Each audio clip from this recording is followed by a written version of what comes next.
Shift movie, go to YouTube, search, and Okay, you'll see awesome. it. It's free to watch. A couple of hours, but it's Awesome. it's definitely worth watching. So any sort of key points you picked up from that? I wondered, was he actually a teacher of the Course in Miracles, or was he just a student of it, or? Well, we're all teachers, aren't we? Yeah, well, The yeah. teacher of God, if you're studying it. I mean, he quoted from it. Yeah. In the actual movie, he said, what was the line? Of course, says, well, Jesus says, if you want to be like me, I will help you, knowing that we are alike. If you want to be different, I will wait until you change your mind. Yeah. And you will change your mind eventually. He's speaking to that, director. He was really kind of into it, the success and whatever, and then he got disappointed. So the movie illustrated a lot of those themes, attachment and letting go, and that couple were brilliant. I thought it was a great demonstration of the egoic thought system at its extreme. Yeah. It was really well done, so it's worth watching. Maybe we'll watch it as a movie evening one at some point as well. Okay. Okay, so John, Sue, anything else to check in on?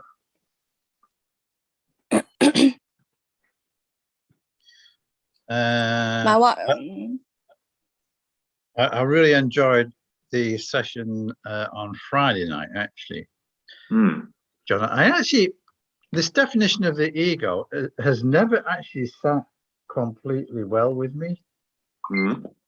But actually, after Friday night, I really kind of felt I got it. Okay, well, that's an amazing session then. Yeah. Really... Actually, I noticed the next morning the bits of pain that I'd been feeling in my knee and shoulder, they went. Really? Yeah. Interesting, eh? And they're still gone. They're not. Well, they're there as long as I can. they are there. You focus on them. Yeah. When you think about it. Yeah, they do. Okay. Well, actually, they do pop up, and I do the thing of saying hello and acknowledging them and changing the focus. Yeah, and it works. It works. In today's little text message I sent, it's the quote is about acknowledging the grievances. Giving them ample and patient space to arise. Because if you don't acknowledge them and you just go, no, I'm going to deny this. You're actually repressing it or suppressing it. Yeah. And that's not going to work. Yeah. So it's this process of, okay, allow it up, observe it, see it, acknowledge it, and then let it go. Because now you felt it, now that can be released. But if you don't feel it, you don't allow it into consciousness, then it remains in your subconscious and it remains repressed. Which is why people say don't deny your feelings or don't suppress them or repress them. Because if you do that initially, then there's no healing. So you have to kind of allow them up, acknowledge them, go, okay, I'm prepared to feel whatever it is. It's not pleasant often, but I'm prepared to feel it. I see it. And then I let it go. Then I allow that charge to dissipate. So it's like bringing that emotion and that energy up and then allowing it to dissipate. Yeah. And let it go. And that's really the process of any letting go, forgiveness, surrender, whatever you want to call it. It's that two-step process of an awareness of it, an acknowledgement of it, but don't get stuck in it. Don't get caught in it. Just, okay, there it is. See it. It's not really real. So then you bring in the Course's teaching. This isn't really real. It's an illusion. It's a false idea, false thought. Okay, let me do some breathing. Let me do a technique if you like. You can use a lesson. And let me just dissipate that energy. Let that energy go. And now you've actually gone into your subconscious and you've cleaned out some of that dark energy. It's released. It's like a pressure cooker and you just release it. releasing. And that's really what forgiveness is doing. But you have to see it. You have to be willing to look at it. If you don't look at the stuff, you can't really heal it. Okay, so anything else, Sue? How are you? Yes, I've had an interesting shift. So I was feeling, I think, like I was saying on Friday, my brother and I were trying to put together a Thanksgiving service for my parents, who died in December, and so we'd already had the funeral and the cremation, which was the family's way of, it was our family's opportunity to say goodbye. And we're putting this service together for their church community because they were very strong members of their church, have been there for 65 years and, done a lot, really. And it just wasn't flowing. It wasn't working. Mentioned, yeah. Yeah. So I think it was on Saturday morning, I messaged the church organist about could we have a choir singing, and he responded and said no chance of a choir. Most of the congregation are still cautious about coming back to church. The chairs are all socially distanced, and it suddenly sort of clicked in my mind. It's we're just trying to push something that isn't going to happen. It's not the right time. So that was the first thing. It's not the right time. People are not ready to get back together. And also that we're trying to put together a service that actually should be being put together by the church. So, and I actually did something about it. So I phoned a couple of people and got much clarity about the way we should go, the direction we should go. I think it upset my brother because he just wanted to push ahead with it because he wants to kind of get it done. But I feel quite resolved and it's different from how I would normally have done it. I would normally just have gone with the flow, not feeling very right about it, but Yeah, well, forcing it. Be careful of the language. So flow is when it feels natural, it feels easy. Forcing is when you kind of feel the resistance, but you're like, no, I've decided I want to get this done. Let's push through. Let's grind away, and irrespective of the resistance, just keep pushing. Yeah, because you've decided up front. Whereas, but who's deciding? That's the question. And why are you deciding? Is it really about honoring them, or is it just you've decided no, this needs to happen now? So, well, that's the other thing I did. I thought, well, why are we doing it? Who are we doing it for? We're doing it for the church, so it's for them to decide what they want to do, not for us to decide. This is what we're going to do for you. And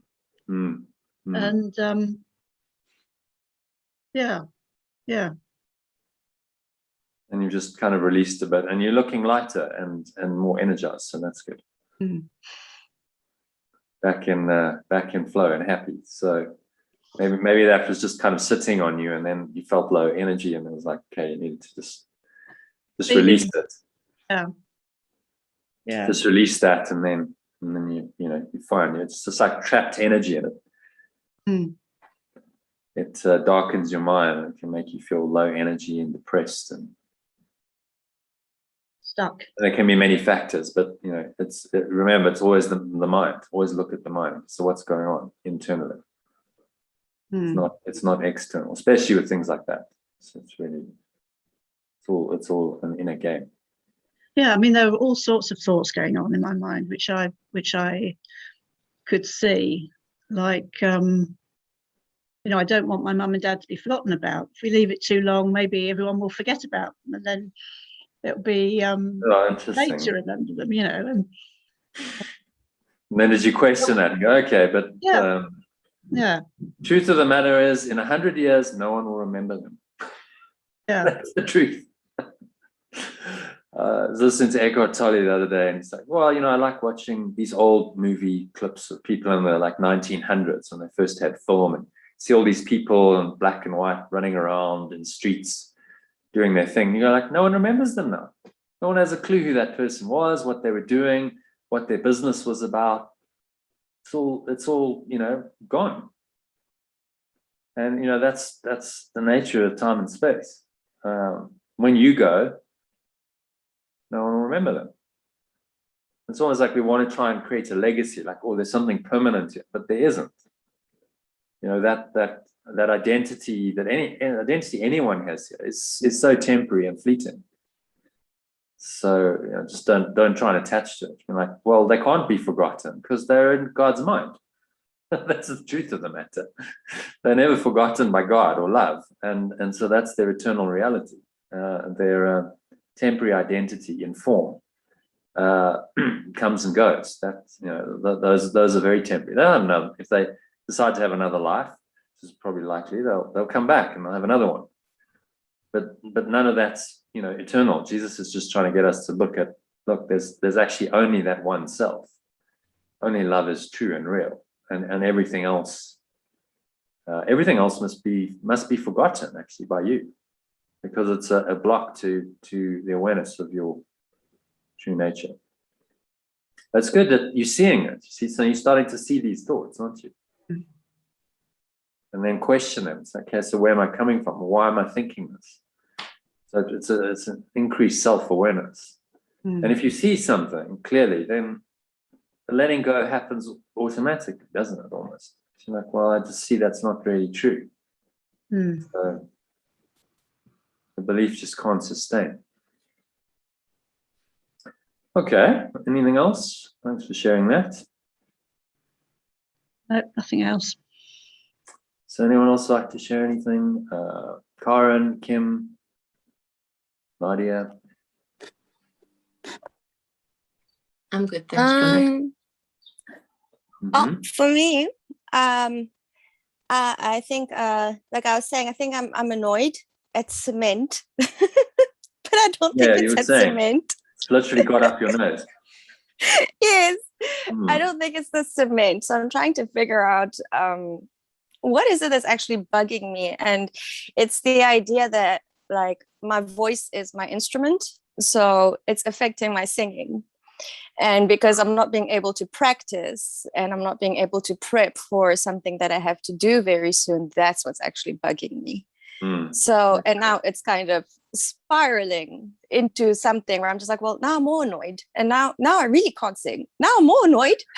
And now I really can't sing. And it just spirals. And I'm not too sure actually, like, how to actually view it, because for me, singing is a passion and it's what I do. So it just feels like sabotage in a way.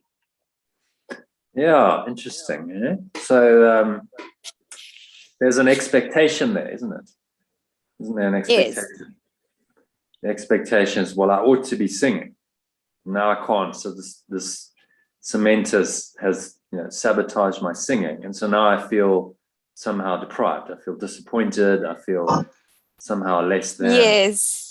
That is actually it. I was trying to get to like, what is it that I'm actually feeling? I'm not sure, because it's a concert. So obviously there's preparation and everything that went into it. Now closer to the date, this feels like it's like taking away from it. And then I won't be able to do it. So I actually had this conversation with John a couple of nights ago. So I'll repeat, but it's the same principle. So what happens is we set up an expectation around things, and it's subtle. We don't even know. Oh, you've got an expectation around the concert and you want to sing, and this is what I do. Okay, so who's the I then? You have to question that. Who's the I that does that? Is that the spirit? Or is there an ego attachment to the activity? Because it gives you some kind of pleasure, gives you an identity, gives you a sense of purpose. You know, there's all these things. There could be like an ego attachment to it, even though what I am singing and the songs that I am writing and working on, it's kind of like an offering that I give with actually teachings from the course itself, like the things that I write, that I give out. So I feel like, but you know, I'm in alignment. I'm giving out that. I'm not singing about, you know, like MTV, sex, drugs, and alcohol kind of shit. So why is this going wrong? Well, you gotta watch the ego, you see, because it's very subtle. It tries to go with you on the spiritual path and hijack it and go, "Oh, you want to be spiritual? Okay, we can be spiritual. We'll give you a spiritual identity now. So now you'll be Nadia, the great singer, who's singing spiritual songs, and aren't you so special because you're singing spiritual songs?" And now it starts to identify with that identity and say, well, that's who you are. And then expectations develop. Okay. You see, that's what it's doing. I see it now. I see it. Thank you. I was struggling. And it's cunning. And it's one of the dangers on the spiritual path, is you start to identify with your role as the spiritual one, whatever it is you're doing, teaching, you know, singing, etc. Something like, no, but I'm doing this for God. No. But then, okay, now, see, now Spirit's testing you. It's like, okay, well, let's just see. Remember, it's all about your own thoughts and perception. So are you attached to that identity or not? Well, let's check it out. Let's give you some cement to deal with, and then yes. And then, okay, so it's not happening as you wanted to, and now you're going into there's an expectation. So that's desire or craving in the Buddhist teaching. I call it desire or craving. I think we talked about it a couple of days ago. So that's the one side of the ego's equation. And that moves you out of your center. Now I'm not okay as I am. I need something else to happen. I have the desire that, you know, I'm not just perfectly happy as I am. That's got to happen in order for me to be happy. And then the ego likes setting up those games, because then you're not happy now. It's actually something that stuck out when I was actually reading the text of the course recently. This idea of we actually fear what happens when there is no ego. We actually fear the love. So it's not so much that we're afraid so much of, like, I can't remember exactly which, I think it's chapter 13 that I was reading. And it actually speaks about that. And then I looked at it and I was like, that is actually very true, because like if I remove the ego and all the ego's wants and desires and things to do, what's left? It's like, well, there's a big oblivion. That's what that's what the thought actually is. It feels like, well, if there's none of that, I'm purposeless, I'm doing nothing, there's just a big black hole. So then I actually realized that teaching that's in that chapter, that's kind of like, we're actually more afraid of like love, divine love, than actually the ego and attack and all of that. That's what we're actually more afraid of. So that actually like resonated for me. Yeah, it feels like, well, if I evaporated, it's an abyss.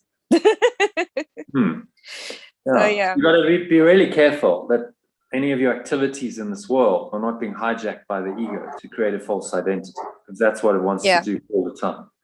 So even you know, when you're doing, but this is spiritual. I'm singing because but what's the subtlety going on in your mind? Is it really, or is there an attachment to that form identity now? Oh, now I'm a singer. See, now I define myself as that, and now that doesn't happen. The flip side of the desire coin, the flip side of the desire coin or craving coin is a grievance, which is what we're going to discuss today. Because if I don't get what I want, then I feel aggrieved. Yeah. I'm aggrieved towards the cement. How dare the cement get up? Yeah, I know, how dare the cement?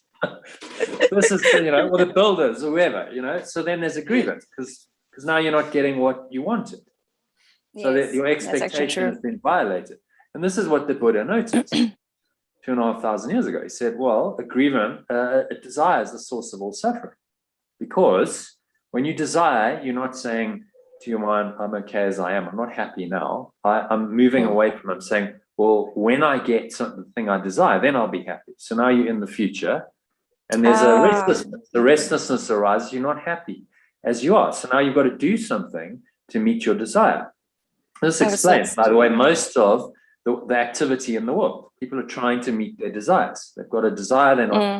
They're not totally at peace and calm. So they move off that and they go, right, I've got to do something. So now I've got to do things in order to meet that desire. And the more they do that, this is called the hedonic treadmill. The more you try and meet your desires, the more you're on that treadmill. The more the ego's, okay, fine. Even if you temporarily meet one, then it'll give you another one and another one and another one. And it's never enough, because there's always something more to desire, isn't there? Yeah. So or after this concert, there'll be another one. So yeah, and it's endless. Even people who've achieved great wealth, status, money, power. I don't know if you ever watched that video by Marisa Peer. I think I sent it out during the Art of Letting Go course. So she's worked with celebrities, these A-list people they've done that, right? They've actually made it. They've made money. They've got success. Everything money can buy. They're well respected, and yet they find themselves miserable, and they're very unhappy. And then she gets called in, like I've got all of this, and I'm miserable, and I don't know what to do now, because am I going to make more money? Is more money going to do it?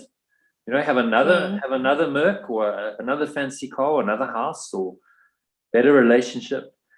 And so they realize, they hit the limits of that hedonic thought system. And they go, that's not going to work.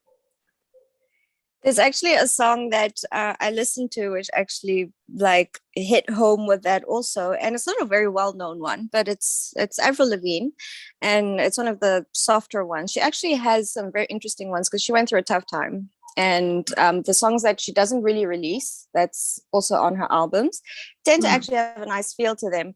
And one of them, I was listening to it earlier on today, and it was saying it was in me all along. And it goes through everything. It's sort of like, I went to all the parties, I did all of this, I did all of that, I did all of that, but it still wasn't okay. And then I realized it was in me all along. So I guess all of that sort of ties in together. Yeah, it's an external search. Remember, the Course says all mental illness is some form of external searching. That's mental illness. You're looking outside of yourself for happiness, which is only within you. And you're looking for some external person, place, thing, event, whatever it is, to bring you happiness.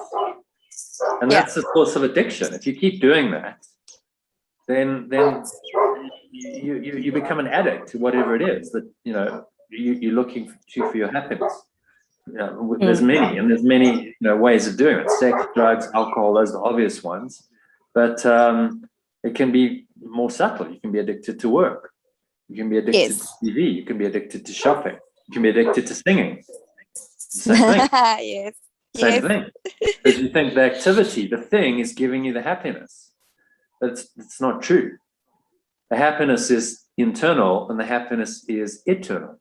It's internal and it's eternal, right? Same root, very similar words, actually.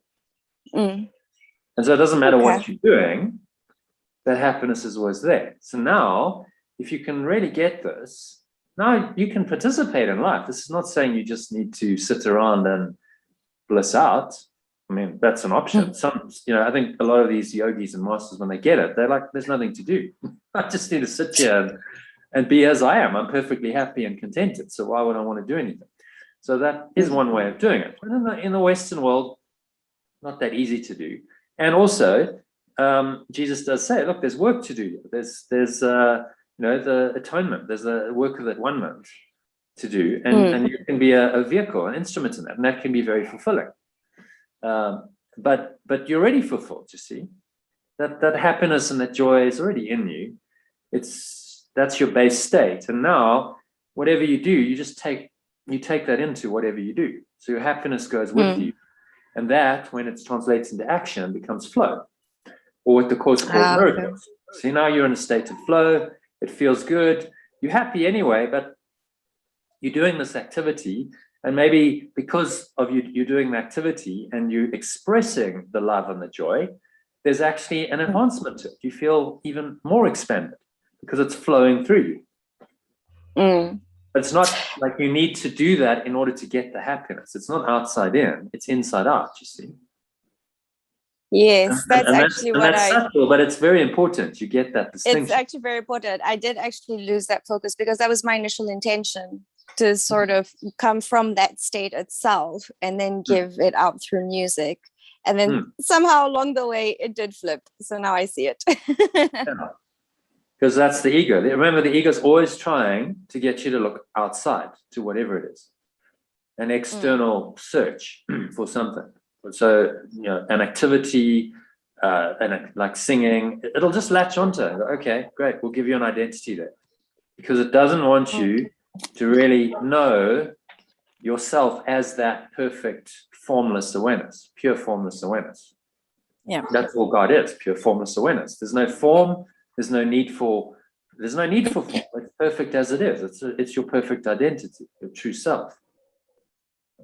Now express that in form. Okay, right? That's where it gets interesting, because now the flow happens from that state of formless awareness, and it flows through you, and it feels very joyful.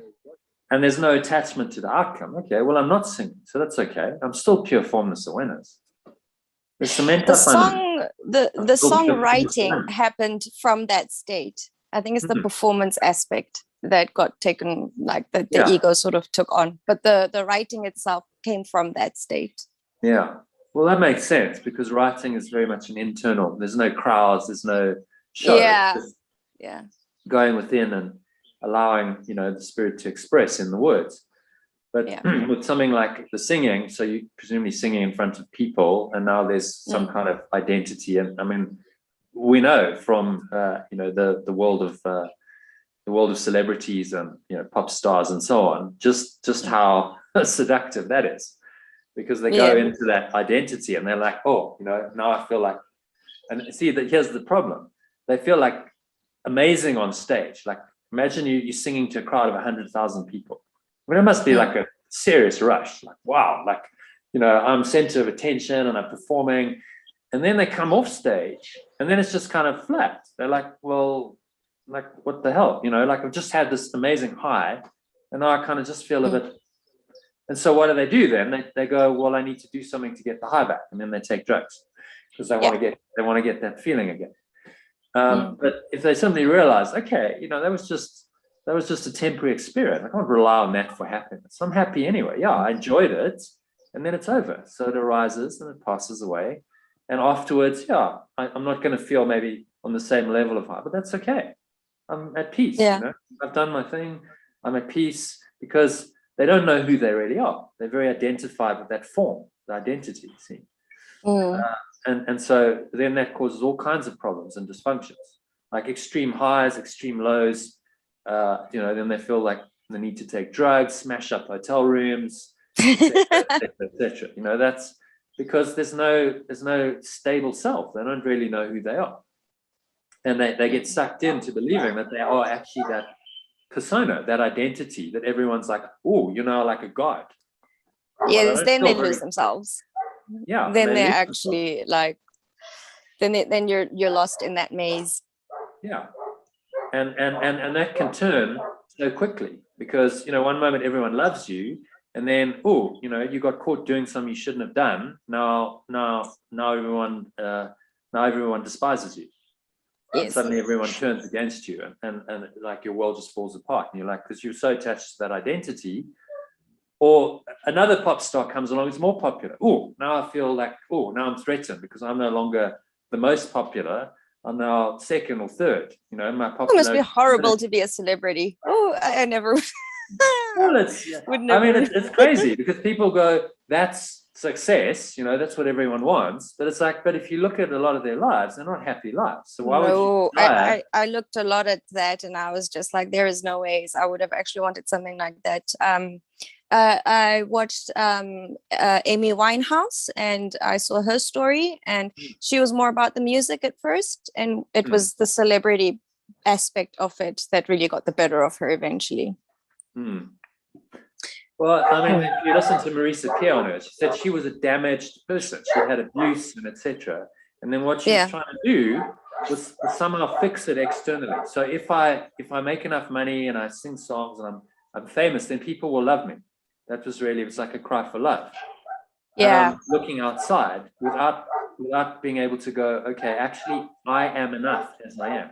And she said to Marisa Peer, you know what? It doesn't matter what I do. I'm never going to be good enough. That was her underlying core belief. And she never got over that. And she killed herself as a result, because that's a suicidal belief. I'm never going to be good enough. It's a very desperate, sad belief. And really, it's just denying your true self. It's saying, I'm just condemned to this ego misery, and there's no way out of this. So I can't see any light. So I'm just going to kill myself because it's too depressing. But actually, the turnaround is simply, I am enough. I am enough as I am. And that's all Marisa Peer does for these celebrities. She says, go say affirmations every day, every night. Look in the mirror. I am enough. Just say that. Like, no magic, no, that's all. Just keep saying that. So until you start to accept that I am enough as I am, not as the personality, the celebrity, the success, the money, none of that matters. As I am enough. And then it changes. The ones who do it, it transforms them. They're like, wow, I'm actually happy. I'm starting to feel happy now because I'm enough as I am. And it's okay. I don't need all that stuff. So sometimes they go, okay, I'll just drop all of that. I'll let all that go. And I won't bother about it. And there are people who've done that. Cat Stevens, great example. It was like, famous, I love Cat Stevens. You know what? I'm just going to drop all of this. It's actually, he went, spiritually went into Islam, kind of Sufism, I think. And it's like, he just, you know what? None of that really matters. And he just stopped doing it because it didn't feel right for him anymore. And he's actually just released they've released a book about the Peace Train. I don't know if you... Peace Train, yes, I love it. And he sings this little song. It's so beautiful. Yes. Peace Train, and it's lovely. And you can just see there's such a genuine, there's none of that. He's got beyond all the celebrity BS. He's just like... There's a very different energy. I don't know if you've ever watched the original, his original performance of Peace Train. I think in the 70s or whenever it was like, but there's a very different energy to when he first did it to when he does it now with the book, and when he did it at the Nobel Peace concert. Very different energy. Same song, different energy. Because he's different. He's transformed. He's been through his own journey, and now it's like more authentic. Actually, this is about peace. It's not about me, the personality, singing it, the star, etc. It's about actually just expressing that peace from a deep place in my heart. So if you can do it that way, avoid all the celebrity traps, and just flow with it, and then it's beautiful. It feels uplifting. It feels inspiring. The more you give love, the more love you have. So, that's just a way of then expressing your love, and that's then your purpose. We talked about higher purpose in the course and stuff. Your purpose is to express the love in your own unique way. And the more you do that, the more you get filled up with it. And the more there's no shortage of it. It will just come through you. And as you say, the energy of your performance is going to be different. People will connect more deeply with spirit if you're in that state, because it's your presence that allows that to then come through. And they feel that. Okay.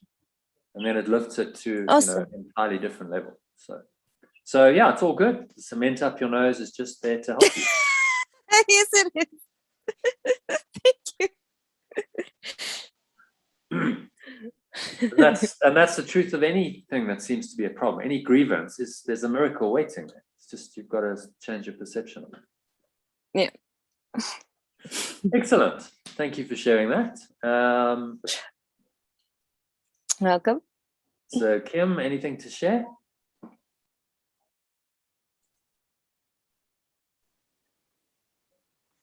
Hi everyone.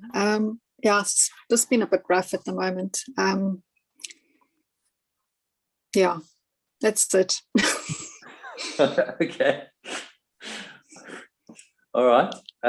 You don't want to share anything further. So I know that situation you're going through. So we're talking about grievances today. So we'll maybe address some of the stuff that comes up might help you. Thank you. Okay, so any more questions or comments? Otherwise, I'm going to share my screen and we'll go into some practice. Let's have a look at the lesson today.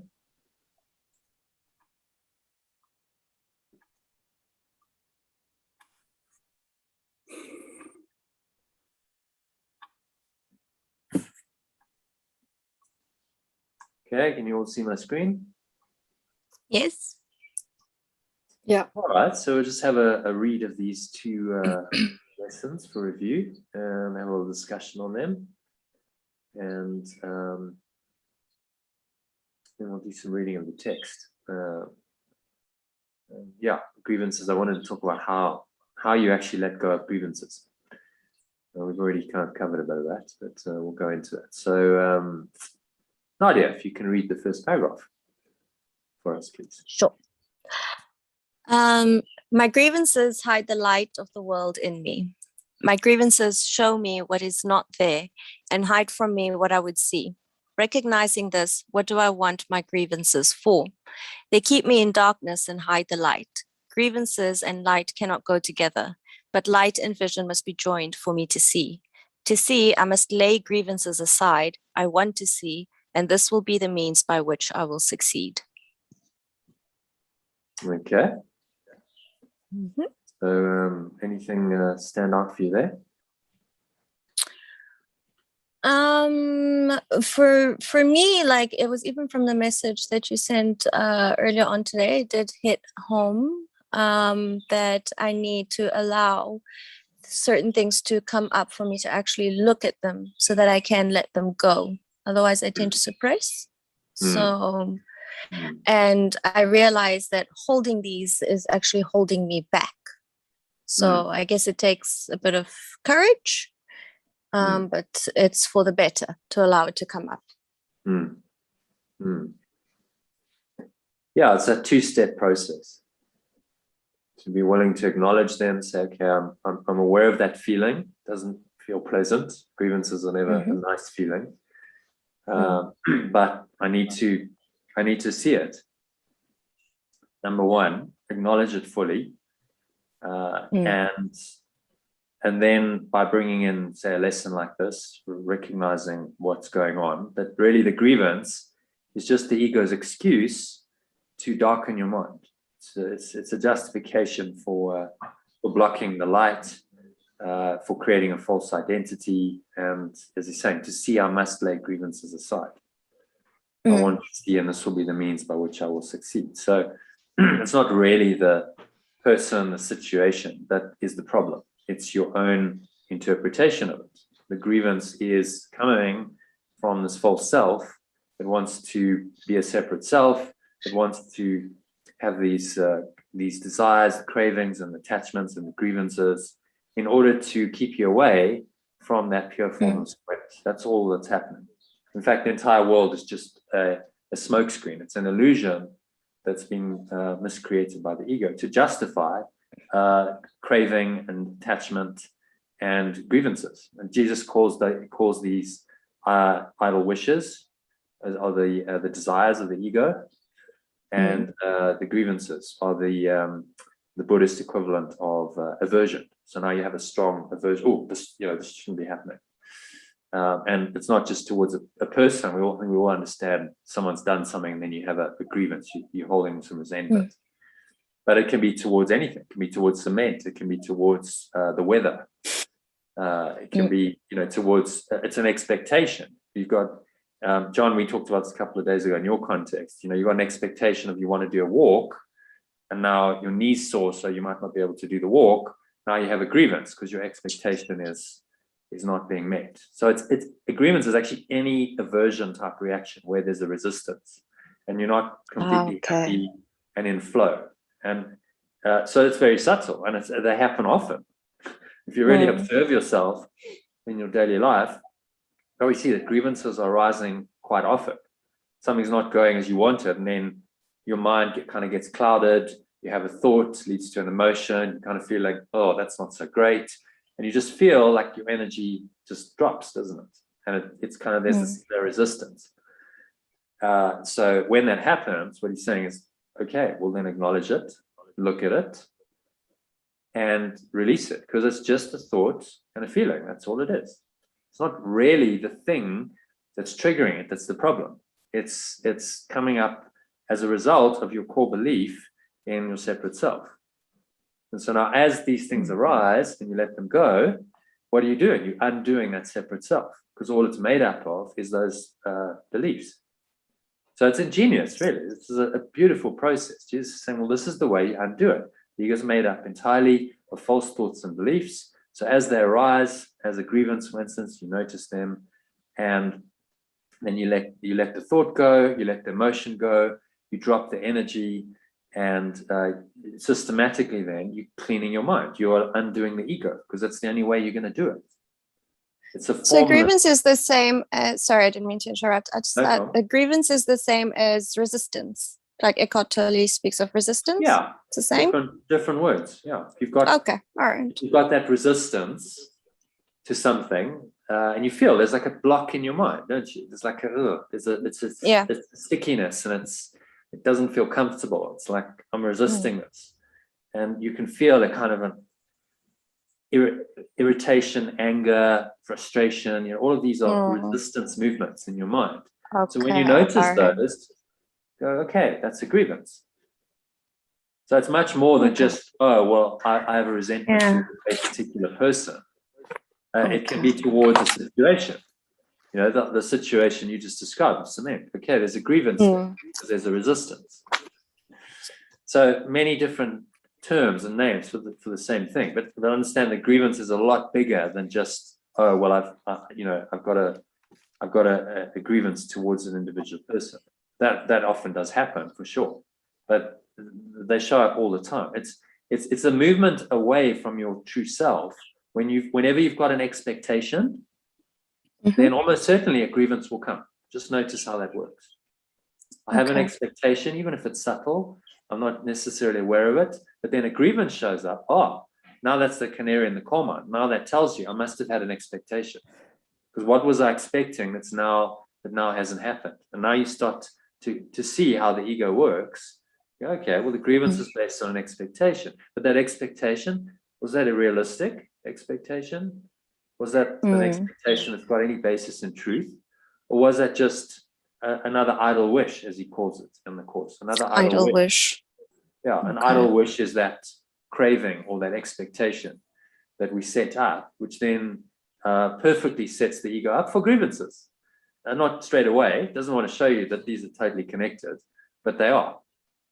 So usually the idle wish happens first, and that might develop for a few days or weeks, sometimes years.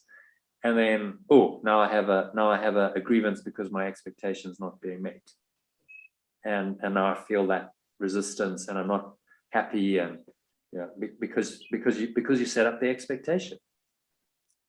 Okay. And if you stop doing that, that's why the Buddha said, don't desire, don't crave, because that creates the suffering. He noticed that that's the case. Desire is the source of all suffering. Second noble truth of Buddhism. Jesus is really saying the same thing in different language. Your idle wishes and your grievances are partners or co-makers in the world that you see. That's what he says. Okay. So it's just being aware of that movement. And as soon as you're aware of it, that's the acknowledgement. So you acknowledge the grievance, you go, okay, to track it back. Notice, remember what I mentioned. You notice the sensation in the body. What's the sensation? What's the emotion? Okay, so then from sensation you go to emotion, to thought. Okay, so what are the thoughts that are going around this? And then you start to track it into, okay, well, I had an expectation, and that's why I'm feeling disappointed. That's the source of the emotion. And now from that thought, you can go to core belief. Okay, well, why did I have that expectation? Oh, well, maybe I was identifying with that form identity that wanted to be the great singer, in your case. See, so now the expectation develops from the form identity. So now you've tracked it all the way back from sensation through emotion to thought to belief, and you see your core belief. Oh, that's very helpful, because now you can collapse that and you go, but actually that belief isn't true. Yeah. So then you just undo the ego at its base, because that belief then creates that false identity, which then leads to the expectations and the grievances. So you track it all the way back and go, no, that's not really me. I'm not really a singer. I'm singing. Remember, I'm singing, but I'm not a singer. There we go. I'm singing. I'm allowing singing to happen through me. I'm allowing my voice to be used by the Holy Spirit, another way of saying it. But I'm not a singer. Okay. I'm going to write that down if you don't mind, just as a reminder. By all means. Because if you identify as a singer, now there's a form identity. Now I have an expectation, grievances develop, and actually the whole purpose of it is simply as a vehicle for you to express the spirit and to feel more of it, to feel really absolutely fulfilled with the spirit. It's coming through you. I mean, when you allow something to express through you, it's flowing freely. You have it in abundance. There's no lack. There's no limit on that spirit. There's no stress around it also. That's what I notice when things come from spirit, and there's no stress over things. So basically, anytime you're upset, anything that's unsettling you, you're holding a grievance. Yeah. Or we are. I don't know if I'm okay. All right. Yeah.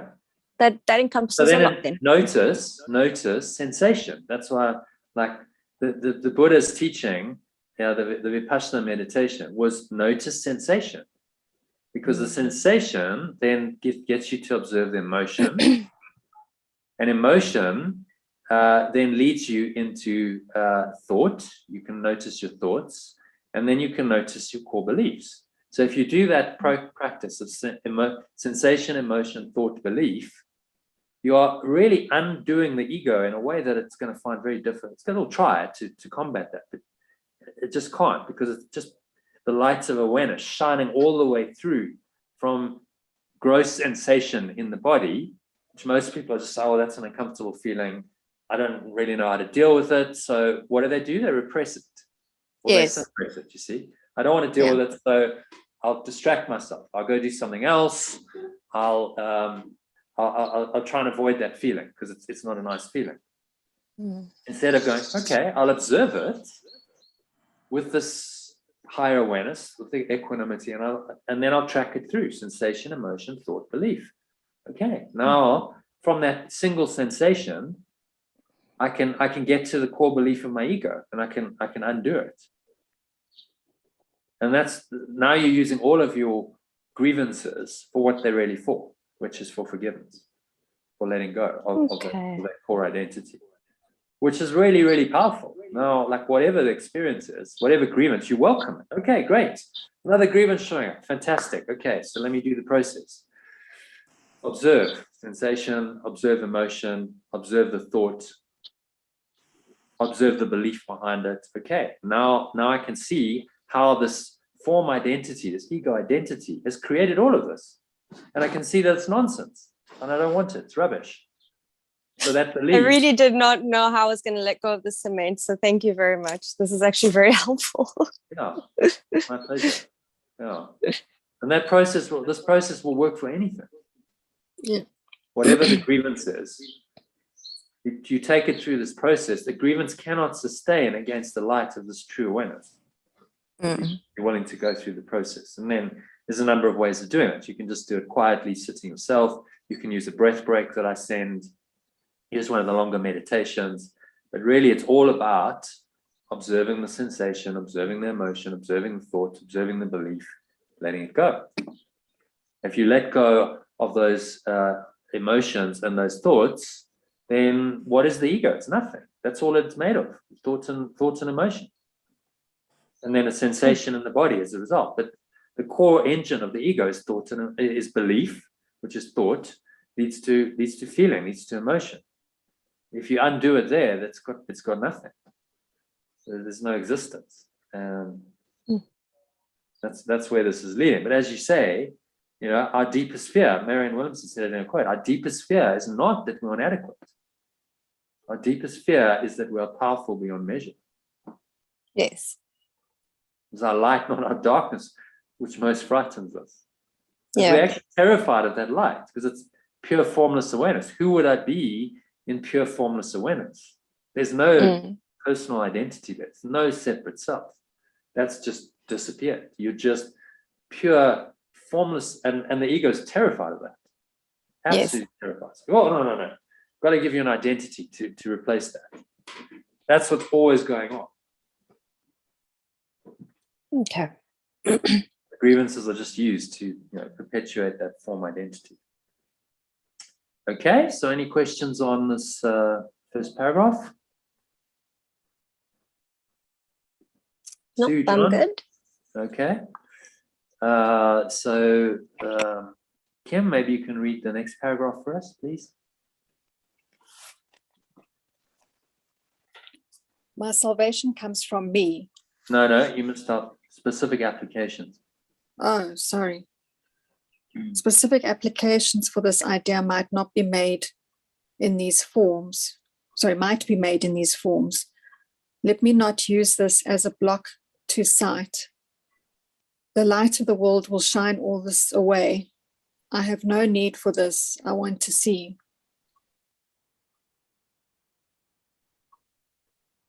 Okay. So anything particularly meaningful for you there?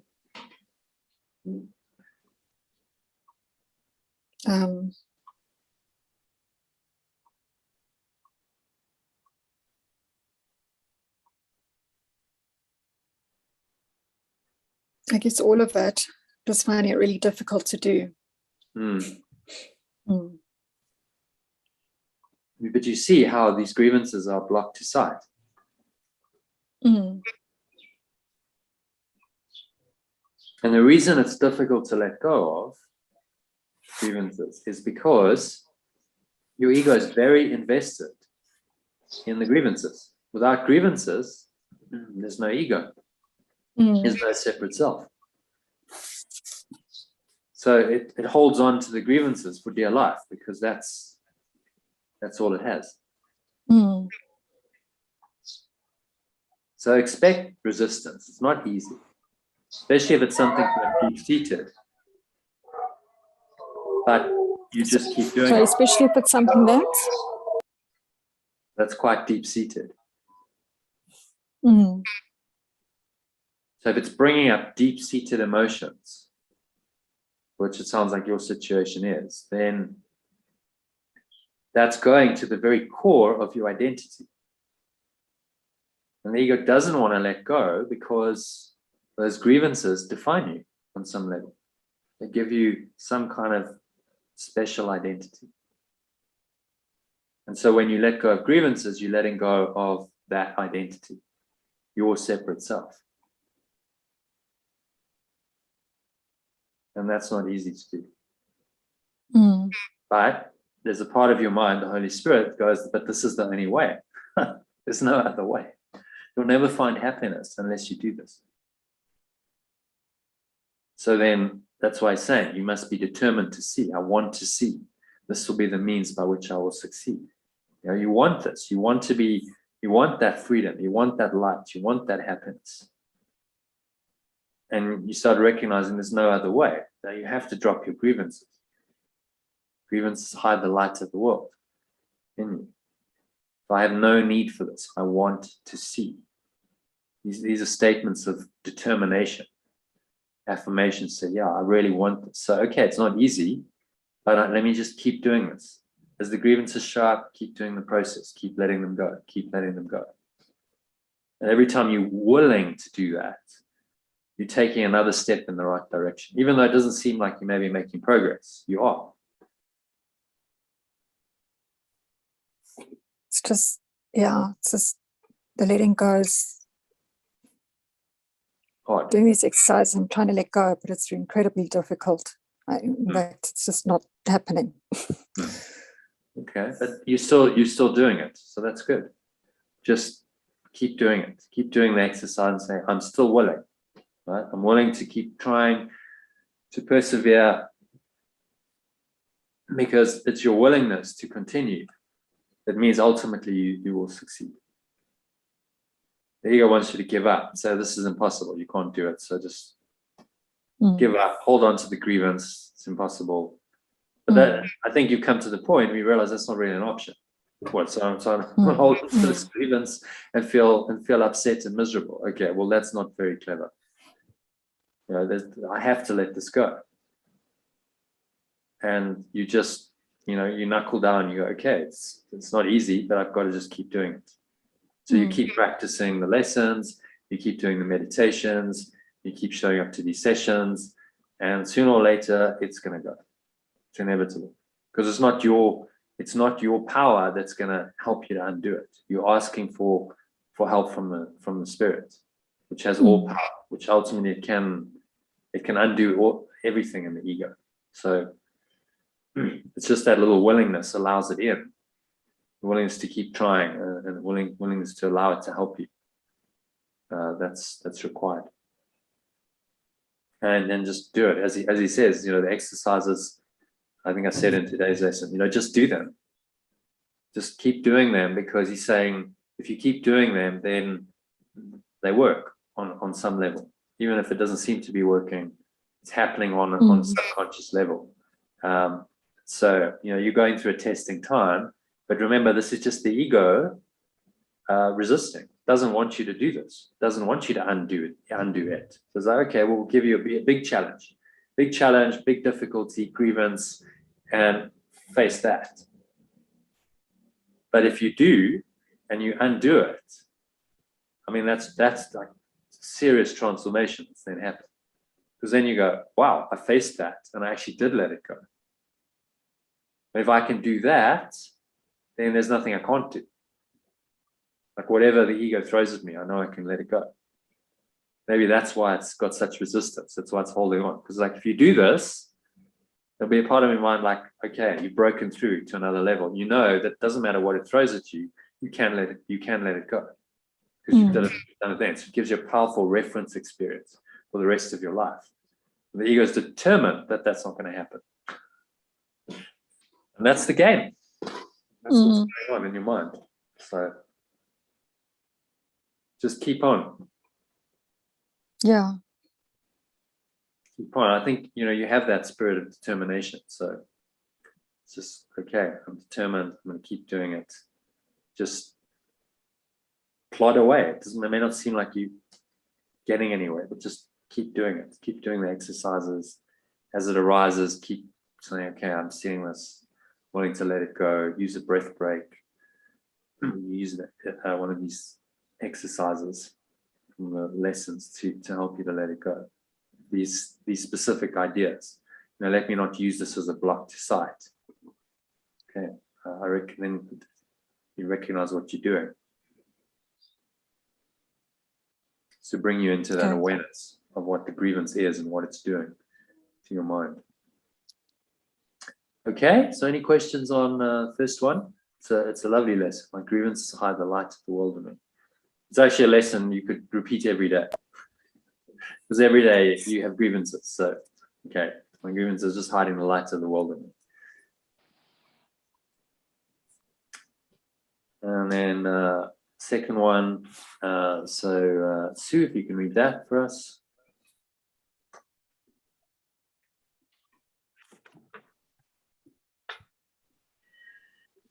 My salvation comes from me. Today, I will recognize where my salvation is. It is in me because its source is there. It has not left its source, and so it cannot have left my mind. I will not look for it outside myself. It is not found outside and then brought in. But from within me, it will reach beyond, and everything I see will but reflect the light that shines in me and in itself. Okay, anything stand out for you there?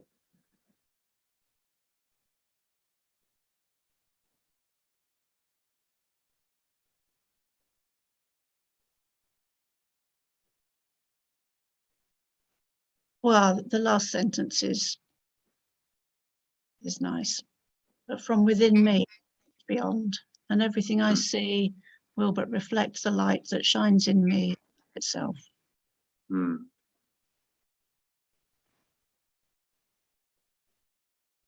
So again, he's saying it's an inside-out process. My seeing comes from within me. It will reach beyond. So it's like this idea of extension. Remember, he talks about extension of the light and the love. So it's in me, I connect with that, I feel it. Now I extend it. It's like inside out perception.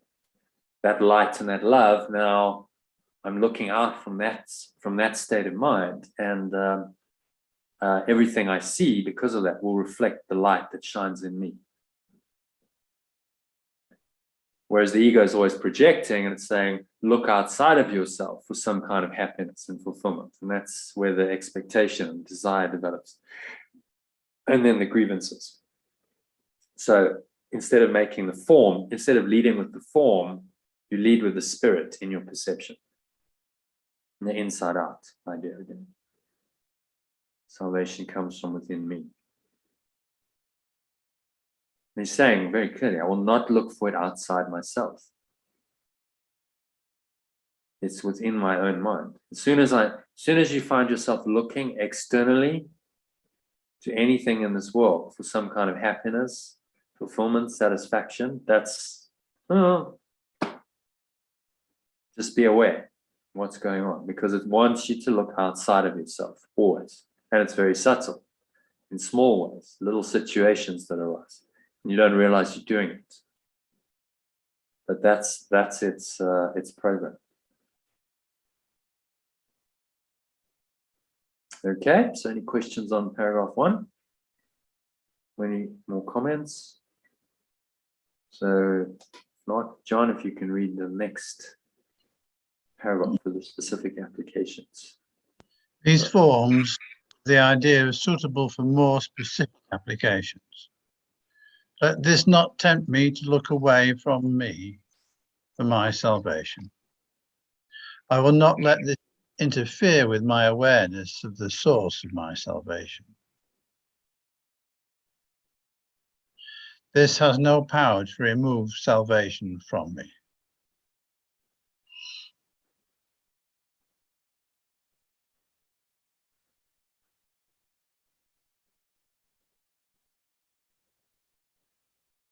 Okay.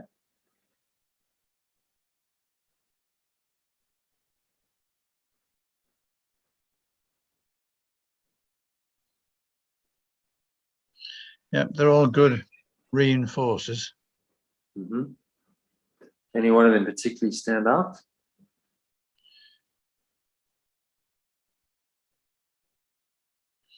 I like the third one, actually. It's nice and strong. This has no power to remove salvation from me. So these are really affirmations, if you think about it. I mean, he's actually training us. This is mind training. You know, affirmations are one way of doing it. He's actually giving you very strong affirmations here to remind you of these key ideas. Bring you back to an awareness of the truth. Let this not tempt me to look away from me for my salvation. That's the temptation of the world, to look outside of yourself for salvation. So even when you set up a situation where something is going to, you think it's going to be good. Oh, this is good. It's going to give me something. There's a desire. It's a temptation still, because you're looking away from you for your salvation. All happiness is within you. So these lessons work nicely together. First one and second one, grievances, and then grievances are a result of looking outside of you, as we just discussed. It's all about the expectation that then leads to the grievance. So my salvation comes from me. If I recognize that, then I'm not looking outside of myself anymore, which stops the expectation, desire mechanism of the ego, which then stops the grievances. Okay, so any questions or comments on that? I have a little bit of a question, actually, or a thought. If one of us is struggling in some way to release something, all most of what we read is about changing our mind ourselves, but I wonder if what potential is there for group energy? I mean, if one of us is struggling with something in particular, can we all join our minds in letting go of that, whatever it is? No, I think so. It can certainly help. I mean, the person's got to do it themselves as well. Yeah. But if you're sitting in, say, meditation, you all meditate on one situation and everyone's letting go, and because minds are joined, that's got to have a helpful effect for that particular person. So you know, when people say, "Well, I pray for you," Yeah. they would be very like, okay, so what are you praying for then? You're praying for the situation to magically be fixed for them, because that's often what prayer is. Or, you know, we want the situation on the level of form to resolve. Or are you actually, is a true prayer for forgiveness? True prayer as well will let us all let this go. Because if it's showing up in your experience, then it's part of the ego's thought system. It's your lesson as well as that person. So let us drop this thought and belief together, so that we can all be healed. And so that person's healing is also your healing, because it's one thought system we're letting go of. As he says, you know, the true prayer. I think I've got it here. Just this little pamphlet. Prayer is a way of asking for something. This is the medium of miracles. But the only meaningful prayer is for forgiveness, because those who have been forgiven have everything. Right? So that's what he's saying. That true prayer is for forgiveness. It's not desire. See, the ego's cunning. It'll use prayer and it'll just hijack it and make it into desire and expectation. In the conventional way of praying, that's how a lot of people understand it, and that's why it actually doesn't work. Yeah. But if the only meaningful prayer is for forgiveness, because those who have been forgiven have everything, then you're using prayer correctly, because prayer is just an intention, really. It's just using the mind in a certain way. And once forgiveness has been accepted, prayer in the usual sense becomes utterly meaningless. That's quite a statement. Once forgiveness has been accepted, prayer in the usual sense, this prayer of, oh, I need something to happen in order to be happy, becomes utterly meaningless. It has no meaning, because I'm at peace with myself. I have everything. So why would I need to pray for anything when I'm already completely at peace and I'm rooted in my true self? The prayer for forgiveness is nothing more than a request that you may be able to recognize what you already have.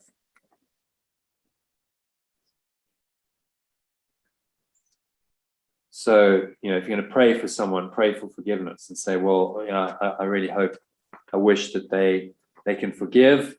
And then maybe, you know, if we're doing like a group session like this, then, you know, you all do it together. So what we can do when we go into the meditation, if you like, we can give this a little try. Why don't we all meditate on Kim's issue? I think John and Sue, you know about it. Kim, maybe you could just give people a quick, like 1 minute, 2 minute overview of it, not going into too much detail so they understand. And then we can all go, okay, but that situation is showing up for everyone's healing. So everyone work on letting go of that, whatever the negative emotions are that it triggers for you, and see what happens. Does that sound like a plan, Kim? I mean, it's up to you, but yeah, just try and be as brief as possible. Yeah. Okay. Just give like it's just general principles. You know, just explain the basically personal dynamics going on between a group of people. Yeah. And there's a lot of ego stuff going on, and well, I'll let you. I won't explain. You and your friend has got this big grievance going on.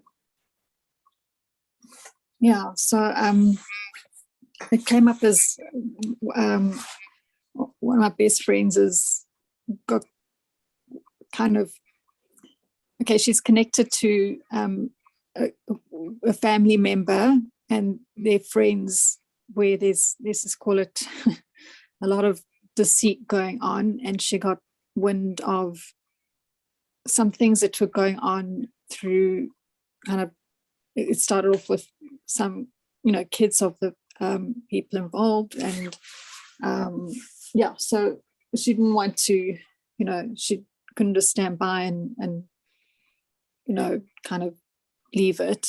Anyway, there was stuff that came to a head, and like she's been kind of blamed for it, told that she's lying, and everyone's shutting out, particularly what's most hurtful is family members.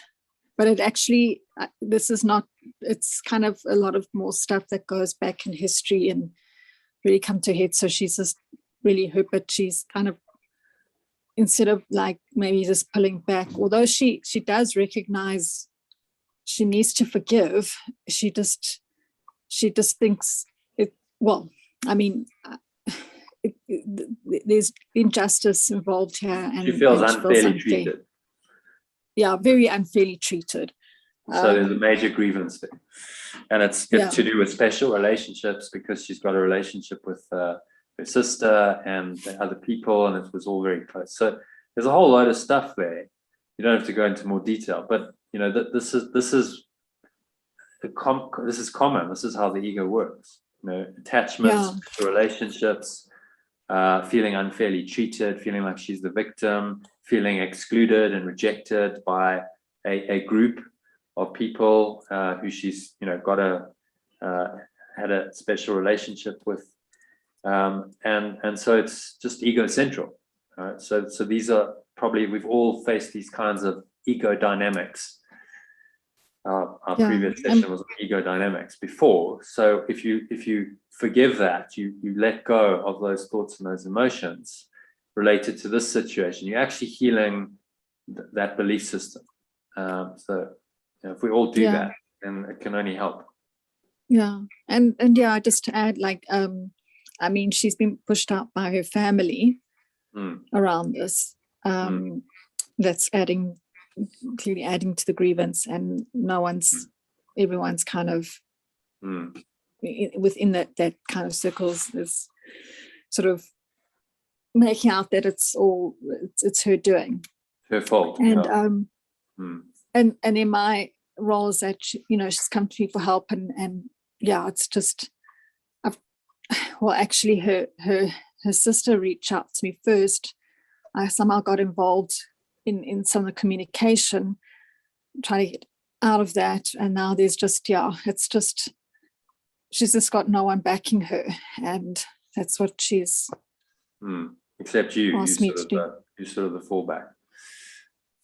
So it's very challenging. It's very ego driven, but it's also it's like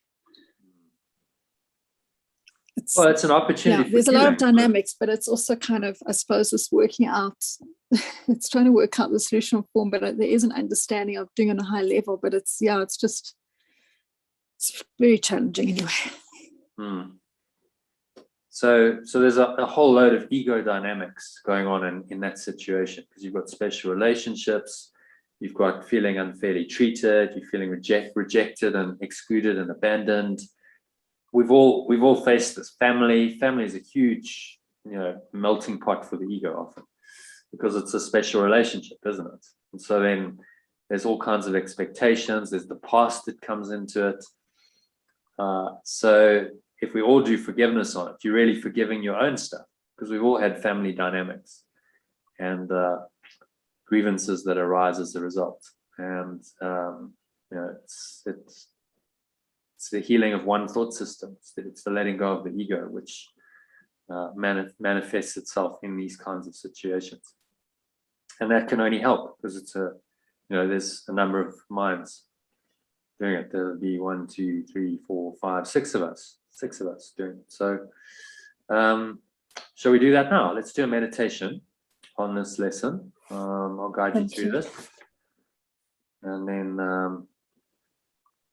for those who need to leave, they can leave. Otherwise, we still want to go through the condition of reality, which is, okay, that's quite short. It's not that long. It's only 4 paragraphs. So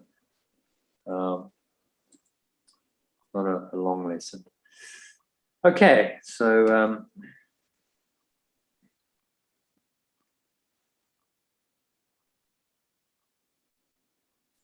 just making yourself comfortable.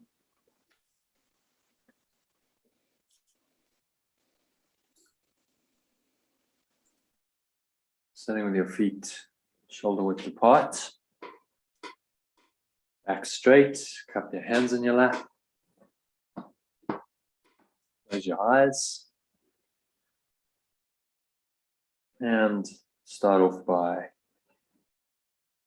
taking a nice deep breath in through the nose.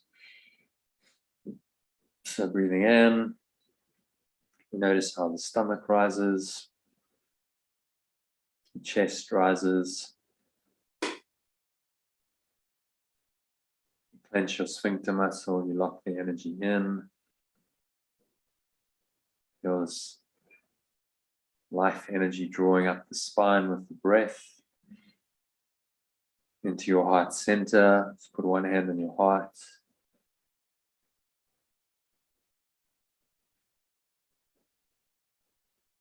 This warm wave of energy rising up from the base of the spine, all the way up with the final sip of air into the crown of your head. You're just pausing at the top of the inhale.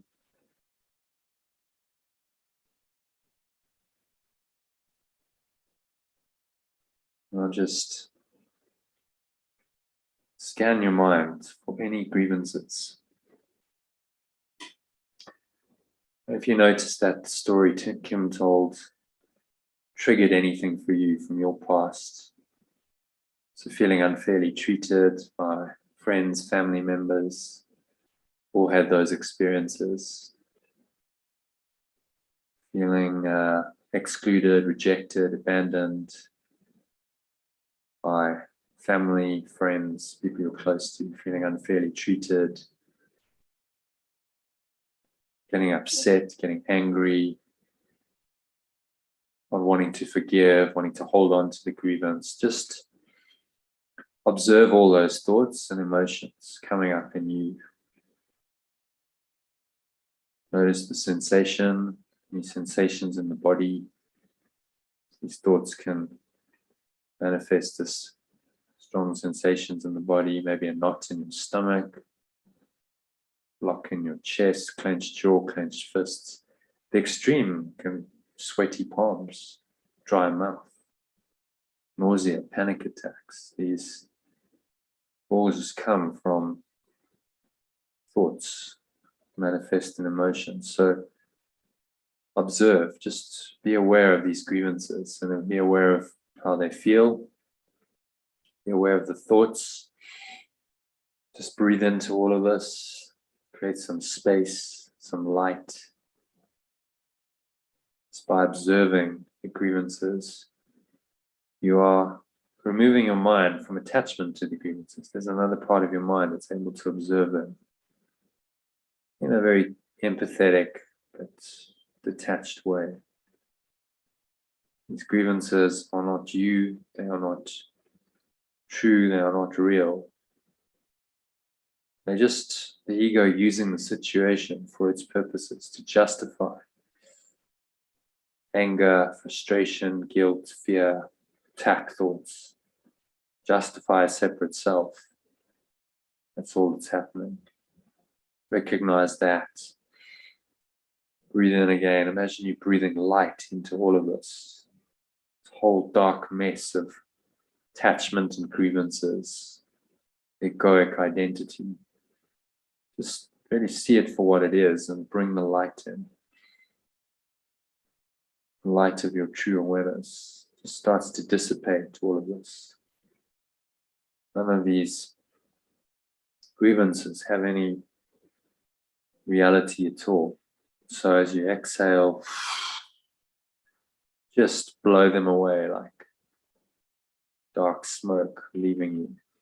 Grievances are poisoned to your mind, but you can expel them with the power of your intention and breath. So exhale, just letting them all go into the nothingness that they really are.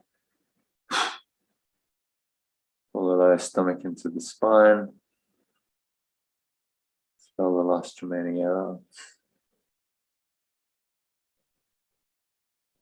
Rest here in peace and stillness for a few moments. Get a sense of the happiness and peace that come when you let go of your grievances. There are no dark clouds to hide the light. In today's lessons, my grievances hide the light of the world in me. So breathe in. Imagine you breathing this light in to every pore, every cell of your body, every part of your mind, every fiber of your being is in the light.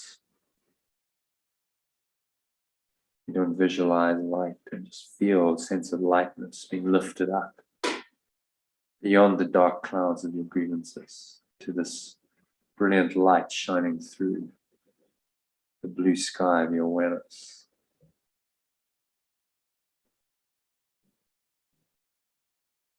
Jesus says, my grievances show me what is not there and hide from me what I would see. Recognizing this, what do I want my grievances for? Keep me in darkness and hide the light. Grievances and light cannot go together. But light and vision must be joined for me to see. So to see, I must lay grievances aside. I want to see, and this will be the means by which I will succeed. Say to yourself, let me not use this situation to bring to mind Kim's situation and anything that it triggers for you. So maybe it brings up some of your own grievances around similar situations, being unfairly treated by friends and family, feeling like you're the victim, feeling excluded, and so on. And say to yourself, let me not use this as a block to sight. The light of the world will shine all of this away. I have no need for this. I want to see. And with that firm determination, as you exhale, just blowing all of these grievances away. They're just thoughts and emotions with no reality at all. So exhale, full deep exhale out your mouth. And have a sense of releasing them, blowing them away like dark clouds with the breeze of your breath. They have no power to obscure your true awareness, which is the blue sky or the light of your source shining through it. So as you blow them away, feel this brilliant white light shining through your mind, shining into the deepest, darkest corners of your mind. Your grievances have been held in your subconscious, and it's shining all of them away into the nothingness they really are. As Jesus says, the light of the world will shine all this away. Have a sense of that shining in your mind, just shining these dark thoughts and emotions away entirely. Blow them all away. You contract below the stomach into the spine. Expel the last remaining air out.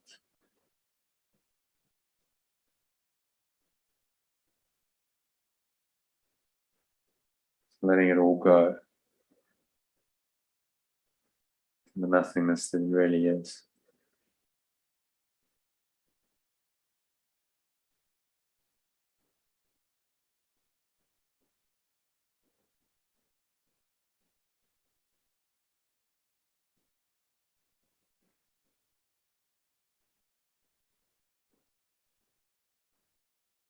So breathing in again.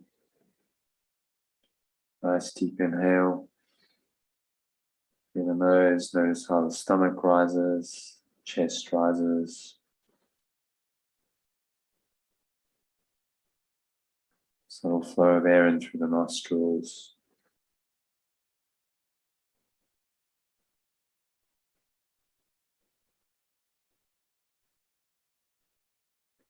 Clench the sphincter muscle.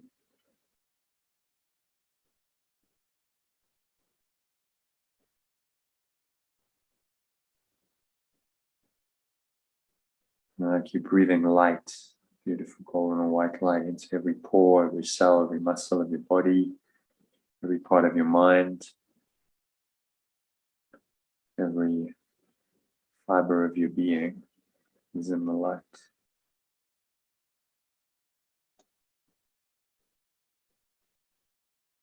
Again, scan your mind and look at any dark thoughts or emotions. Focus now not so much on the grievances, but on the idle wishes of the ego. Desires, expectations, cravings, attachments, whatever you want to call them. Where you are looking outside of yourself for salvation. That is what those amount to. You are perceiving that you will be saved when something external happens. Now there's a desire, there's an expectation, there's a craving. If that desire is not met, the expectation is not met, then the grievance seems to be justified. So this is the opposite side of the grievance equation. So notice how you do that. And say to yourself, my salvation comes from me. Breathe it in to every pore, every cell, every muscle of your body, every fiber of your being. And accepting that your salvation comes from within you. Jesus says, today, I will recognize where my salvation is. And say to yourself as I read, it is in me because its source is there. It has not left its source, and so it cannot have left my mind. I will not look for it outside myself. It is not found outside and then brought in. But from within me, it will reach beyond.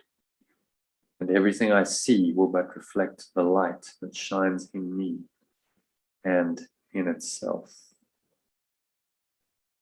So exhale. I have a sense of extending this light within you outwards. It's shining out from your mind into everything you perceive. Everything you see will reflect the light that shines in you.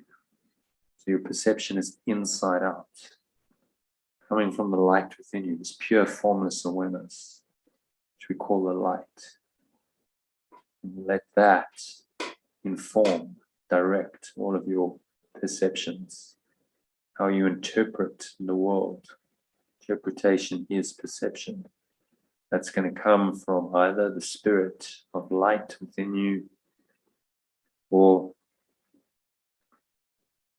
the denial of that light, which is the dark thought system of the ego, which wants you to find some kind of salvation externally in the world. It's never going to work. Only God's plan for salvation will work. That is for you to find the light within you. So breathing in again. This deep inhale. Imagine light flowing into your stomach, blowing it up like a light-filled balloon. Clench the sphincter muscle, lock the energy in. Imagine light flowing up the spine to your heart center. Put one hand on your heart. That helps you just feel that light presence. Warm, loving, comforting feeling that goes along with it in your heart. Draw it up all the way up the spine, this column of golden or white light flowing up into the crown of your head. With the breath, it's a maximal inhale, pause at the top. Feel this light shining through you, through every pore, every cell of your body, every part of your mind, every fiber of your being is in the light.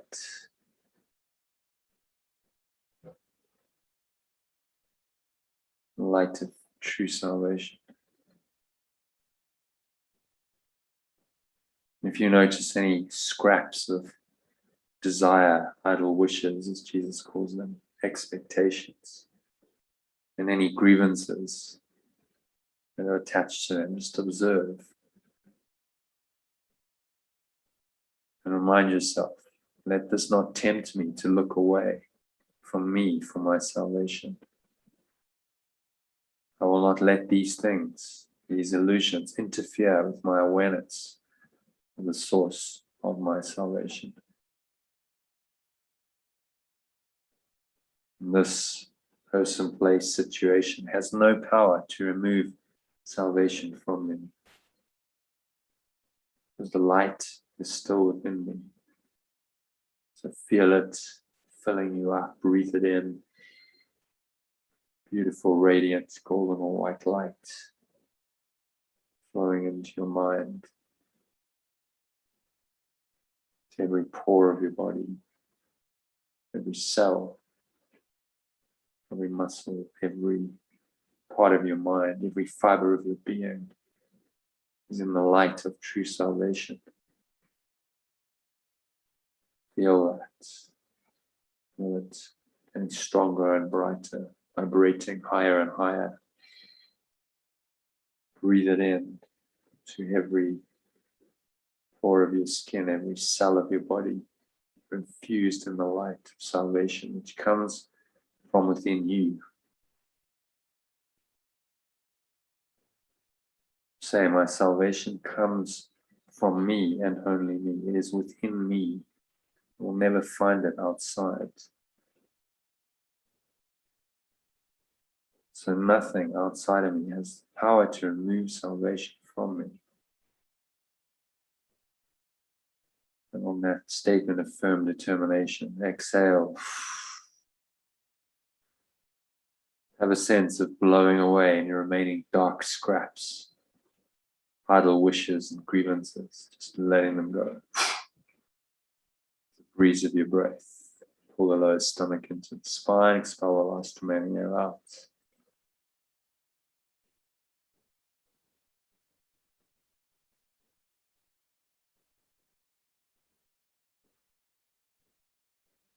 So just resting here for a few moments in the light of true salvation.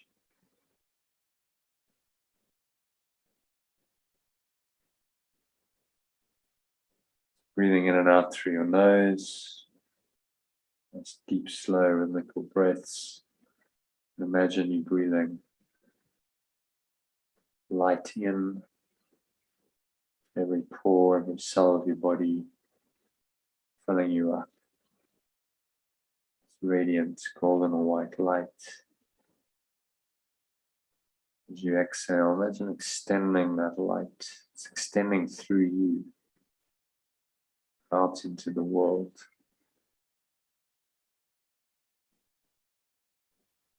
To help you reinterpret the entire world from this perspective of light. The inner light from which your salvation comes now looks outward and perceives the world differently. So keep watching your breath, breathing in and out the light, staying in this calm, empty, open, spacious light awareness.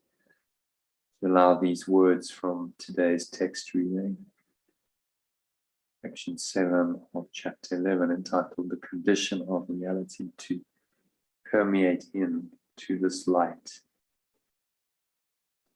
to speak deeply to you. In this altered state, you just allow the words to permeate into your awareness. You don't even have to try and understand them intellectually. Just feel the energy they point to. Feel the light that they carry, which is not intellectual, it's experiential. And you can feel into the words, feel the emotions. On one hand, in your heart center, it helps you connect with the feeling. The heart feels, the mind thinks.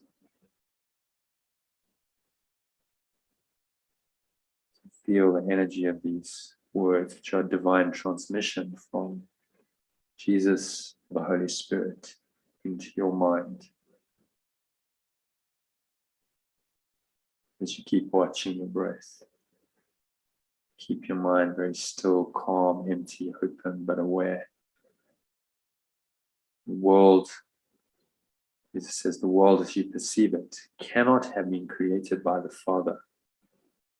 The world is not as you see it. The world as we perceive it through the ego's eyes cannot have been created by the Father or the source of love and light. The world is not as you see it. You see it incorrectly. God created only the eternal, and everything you see is perishable. Therefore, there must be another world that you do not see. The Bible speaks of a new heaven and a new earth. Yet this cannot be literally true, for the eternal are not recreated. To perceive anew is merely to perceive again, implying that before or in the interval between, you were not perceiving at all. What then is the world that awaits your perception when you see it? Ask yourself that question, breathe into it, and open yourself to the answer that the Holy Spirit will bring you.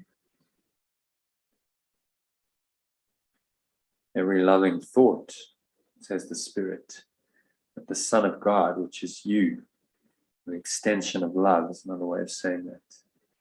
Every loving thought that the Son of God, or the extension of love, ever had, is eternal. The loving thoughts his mind perceives in this world are the world's only reality. Say that again. The loving thoughts his mind perceives in this world are the world's only reality. So whatever you see with love when you're thinking loving thoughts related to the world, that's the real world, that's the world's only reality. There are still perceptions because he still believes that he is separate. Yet they are eternal because they are loving. Anything that's loving must be eternal. In being loving, they are like the Father or the source, and therefore cannot die. The real world can actually be perceived. All that is necessary is the willingness to perceive nothing else. For if you perceive both good and evil, you are accepting both the false and the true, and making no distinction between them. So just pause here, reflect on that. Perceive both good and evil, duality, light and dark. And you accept the false and the true in your mind, and you make no distinction between them. This is the dualistic world we've set up. We seem to believe in two forces, both good and evil. Light and dark. They both seem to be real. So the contradiction and the split in our minds between these two ideas and forces seems to be real. You cannot accept both the false and the true, and not make any distinction between them. How can you have peace of mind if you have two opposite, mutually exclusive thought systems going on in your mind, and you believe both of them. You believe both are true. Clearly an impossible situation. The ego may seem good, never only good. That is why its perceptions are so variable. It does not reject goodness entirely, for that you could not accept. But it always adds something that is not real to the real, thus confusing illusion and reality. For perceptions cannot be partly true. If you believe in truth and illusion, you cannot tell which is true. To establish your personal autonomy, you tried to create unlike your father, believing that what you made is capable of being unlike him. Yet everything true is like him. Perceiving only the real world will lead you to the real heaven, because it will make you capable of understanding it. Seeing the real world, only the real world, will lead you to the real heaven, because it will make you capable of understanding it. So you must correct your perception. You must lay aside your grievances and your idle wishes, which make the world seemingly real. Perceive only the real world, which is the world interpreted through love and love alone. There really is only love underlying everything. And you see only the love, the light of the eternal shining through. When you see that and only that, then you're capable of understanding heaven, eternity, true reality, ground of being, whatever you want to call it, nirvana. And the perception of goodness is not knowledge, but the denial of the opposite of goodness enables you to recognize a condition in which opposites do not exist. Again, Jesus is pointing us to this is all about forgiveness, all about the denial of the opposite of goodness, the apparent opposite of goodness. Then enables you to recognize a condition in which opposites do not exist. So there's not good and evil. In truth, there's just love, oneness, the isness of God's being. Can't even put words to it. It transcends definition because it's infinite and eternal. It is not defined by opposites. Goodness, as we experience in this world, is merely a reflection of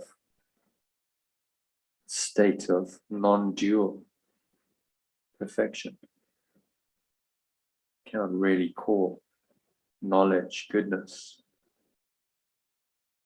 Goodness is a reflection of it in this world. But what's necessary is that we deny the opposite of goodness, the apparent opposite of goodness. And this is the condition of knowledge. You must deny the opposite. Without this awareness, you have not met its conditions. And until you do, you will not know it is yours already. You have made many ideas that you've placed between yourself and your creator, your source, which is love. And these beliefs are the world as you perceive it. These ideas projected out, these beliefs, false beliefs, are the world as you perceive it. The beliefs seem to be manifest in the world you perceive. Truth is not absent here, but it is obscure, because you are believing falsely. You do not know the difference between what you have made and what God created, what love created. So you do not know the difference between what you have made and what you have created. There's a difference. What we've made from our egos is so unworthy of us. If we realized it, we would let it go immediately. And then be open to what we've truly created, which is love, peace, and joy. We create as the Father creates. The Father can create only like himself. Only love and peace and joy in your mind. Believe that you can perceive the real world through this filter of love, peace, and joy. Is to believe that you can know yourself. The perception, corrected perception, leads to self-knowledge. You can know God, you can know love, because it is his will to be known. The real world is all that the Holy Spirit has saved for you out of what you have made. And to perceive only this is salvation, because it is the recognition that reality is only what is true. Brings us to the end of the reading. So just sink into this reality. Give yourself a gift of a couple of minutes of just experiencing this true reality. There's no need to think anything. No need to think, to perceive anything. Just drop all of that.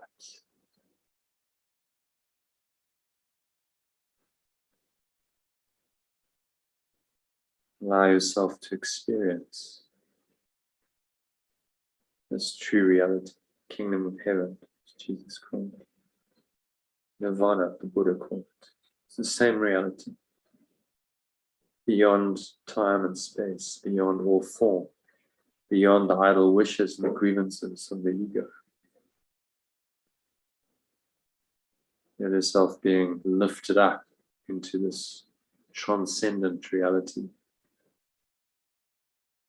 Perfect light and love in your mind.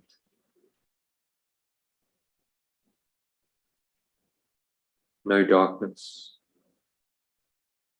This is the condition of reality. There is no darkness. No clouds can obscure the eternal light. So if you notice any clouds, doubts, worries, fears, grievances, attack thoughts, idle wishes, expectations, desires, and so on, whatever is showing up, whatever is blowing through your mind, just observe it casually and blow it away. The breeze of your breath. These cloud patterns of your thoughts have no power to obscure the eternal light shining through.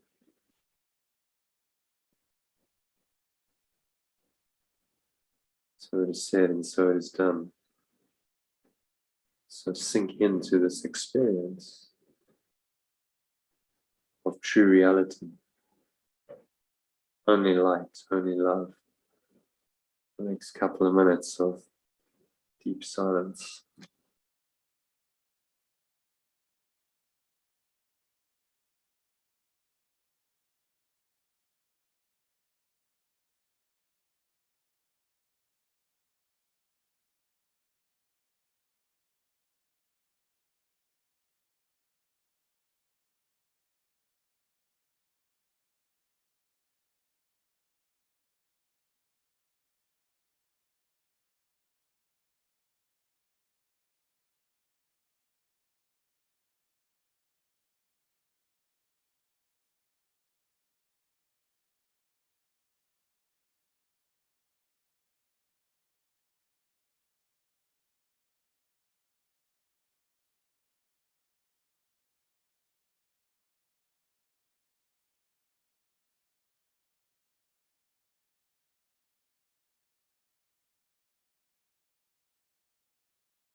If any thoughts arise, seeming to block this true reality arising.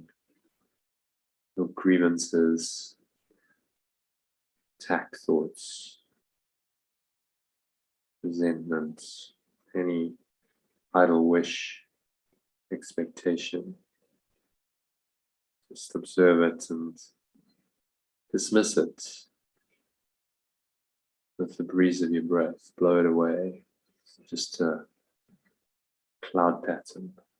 Has no form, no substance, no ability to obscure the eternal blue sky of your awareness, true awareness, and the light of your source shining through it. So surrender into that experience, perfect light, pure formless light shining through your mind. Another minute of deep silence.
So gently bring your awareness back. This deep connected state.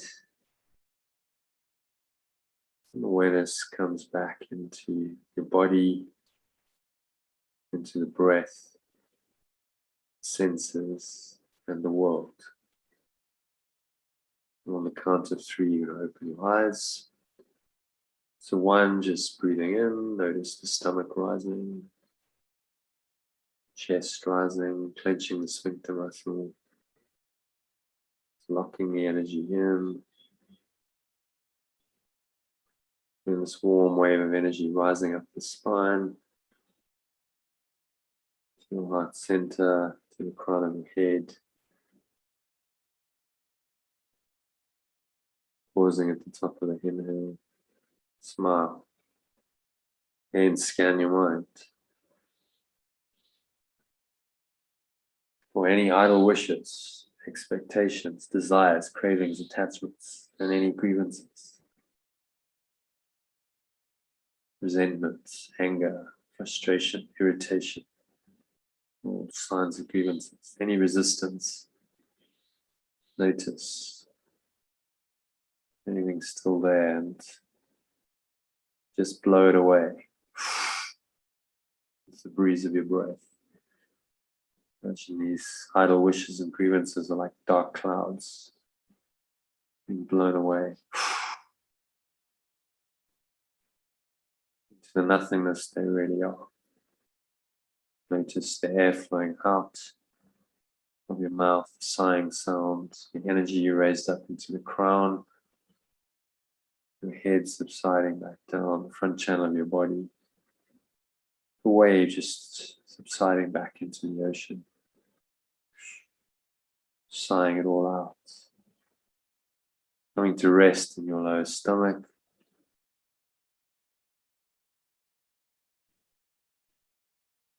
groin,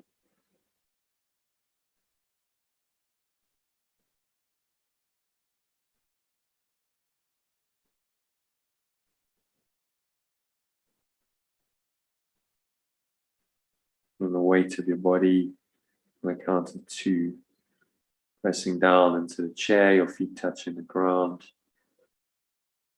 noticing what you're feeling and touching. your hands.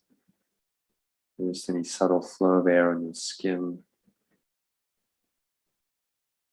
Breathing in again, notice that air flowing into your nostrils. Maybe there's a subtle smell in your nose, taste in your mouth. And notice what you're hearing in the surrounding environment. Tuning into all the subtle sounds. Notice how sounds arise and pass away. Even a continuous sound, a fountain, water fountain outside, seemingly continuous, but there's still fluctuations. And if you observe that sound, noticing that there's an underlying silence, focus on that, the silence and the stillness that underlies all sound. This is the grounded being. This is another way to perceive its true reality. So you're going to stay connected to that for the rest of the session, in the afternoon and evening, ahead. So it is said and so it is done. And on the count of 3, open your eyes. Just take a minute to look around, observing the various objects in the room around you. From this very calm, connected state of mind. Let your eyes randomly rest on an object for a few seconds, anyone, and on another one. And don't name it, judge it, or label it, just allow it to be. And so you experience what Jesus is talking about, the light of your true perception just shines through. And whatever you see in the world is now being seen through the filter of love and light. There's no judgment, it's just peace, underlying peace, calm, acceptance, sense of vibrant aliveness, which you could call joy, that underlies all of your sense perceptions. And this is the real world that he speaks of. This is what happens when you drop your grievances and you allow the light of the world to shine through you and guide all of your thoughts, perceptions, your words, your actions. This is the enlightened state of being, which is training us to experience more and more. So that brings us to the end of the meditation.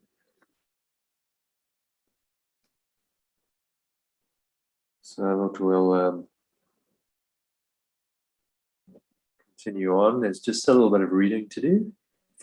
Anyone needs to leave now, by all means, but there are 4 paragraphs to read of today's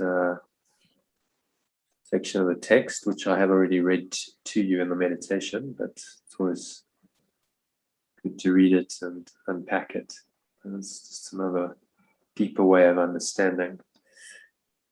So yeah, let's go into that. John, if you want to read paragraph 1 for us, please. Sorry, Jono. You have to go. Before you start. Okay, firstly, that was for me really amazing. Good. I went from like 11, 12 out of 10, hectic feeling. Probably it's still a little slightly there, but yeah, it's reduced greatly, and I'm just grateful for everyone for participating in this meditation, for this grievance. Thank you. It seemed to work. Thank you. Yes. So it's not gone, but but it's definitely taken a huge amount away of the feeling. Thank you. Good. Yeah. Well, there's your answer, John. You asked, can it work? Well, we just had proof of that. So yeah, it's really a pleasure, because I think we all, we're healing together. So if you're dealing with an issue like that, you're actually healing your own mind. You're helping everyone. It's actually really a beautiful experience. That was pretty much like trauma work right there in one go. So it felt like I just released a big ball of stuff. Because we've all got situations that have happened like that in our lives, haven't we? Family and so on. It's it's part of the ego's thought system. So it's really beautiful when we do it together. Yeah.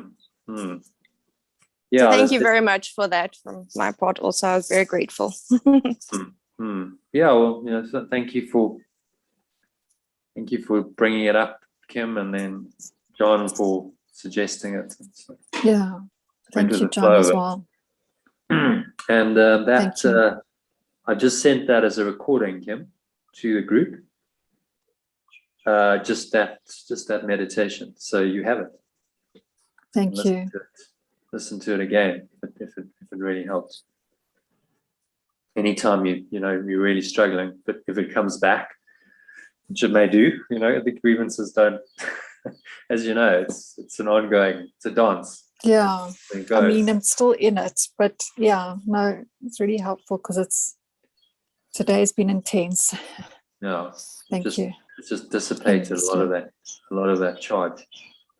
Yeah. Thank you for that. Keep at it. Keep working on it. And remember the power of meditation, because you go into an altered state. So intellectually, you can read the lesson and you can go, okay, yeah, I kind of get it intellectually, but I'm struggling with this. My grievances hide the light of the world in me. And you can read it and you can kind of, okay, like, yeah, I get it. But I think the real power of these is if you do them in a meditation when you're in an altered state, it really helps you to let go on a deeper level, because it's the energy of the words. You can almost experience that there's an energetic shift happening. And it requires kind of really going into that meditative state. So use the meditation recordings and the breath breaks that I'm sending you to help you to do that. I'm going to have to go before you start at the next section, Jono. Okay, no problem. Thank you very much, everyone. Thank you for a wonderful Sunday afternoon. Thanks for joining us, Nadia. And take care. Thank you. Feel free to join. See if you can join tomorrow and tomorrow lunchtime, and then maybe let's have a little chat afterwards. Okay, sure. Awesome. Is that doable? Take care. That'll be that's fine. 3:30 your time. 3:30 my time is fine. Yeah. Okay. Okay. Great. Take care. Bye. Bye. Bye. Thank you, everybody. I need to go as well. You're also again. Going. Okay. Yeah. Once again, namaste. Namaste. Huge gratification. Thank you. Okay. My pleasure. Thank you. All right, Thanks. Kim. See you in the week. Bye. Bye. Yes. Okay. Bye. Okay. So, John and Sue and Karen, are you staying with us? Yeah. I will for a bit more. Okay. We should be done in about half an hour. So it's only 4 paragraphs, so it's not particularly long. So the condition of reality. So John, if you can kick us off with that. I'll each read a paragraph. Yeah. The world as you perceive it cannot have been created by the Father, for the world is not as you see it. God created only the eternal, and everything you see is perishable. Therefore, there must be another world that you do not see. The Bible speaks of a new heaven and a new earth. Yet this cannot be literally true, for the eternal are not recreated. To perceive anew is merely to perceive again, implying that before, or in the interval between, you are not perceiving at all. What then is the world that awaits your perception when you see it?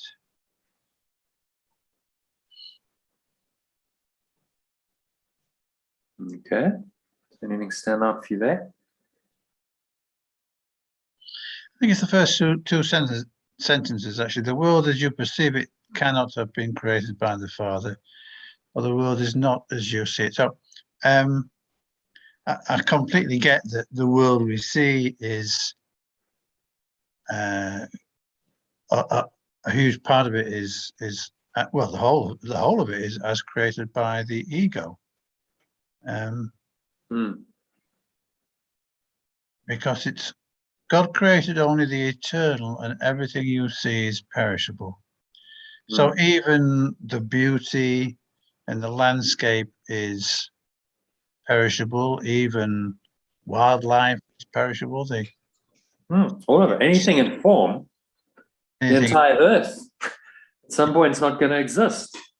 Yeah. The sun, the solar, these things seem to be eternal, but they're not. We know in a billion years, or however many, maybe a few billion years, the sun's going to go into supernova, and the Earth will be destroyed when that happens.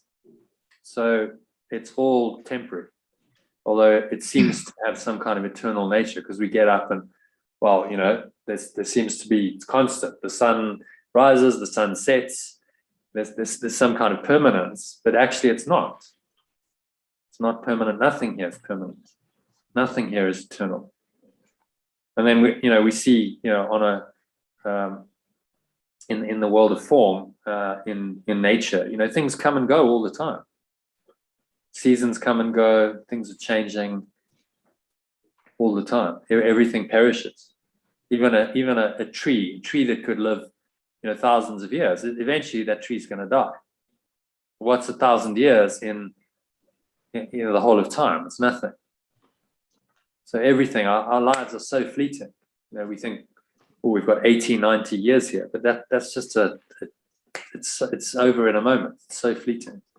Yeah. They're trying to get us to see that, and to just perceive anew and say, actually, the real world awaits your perception when you see it. The real world is the world seen from the state of mind of the eternal, knowing that you are eternal, yourself is eternal, that you cannot be destroyed, that nothing can really be destroyed. What's happening on the level of form has no effect on that eternal nature.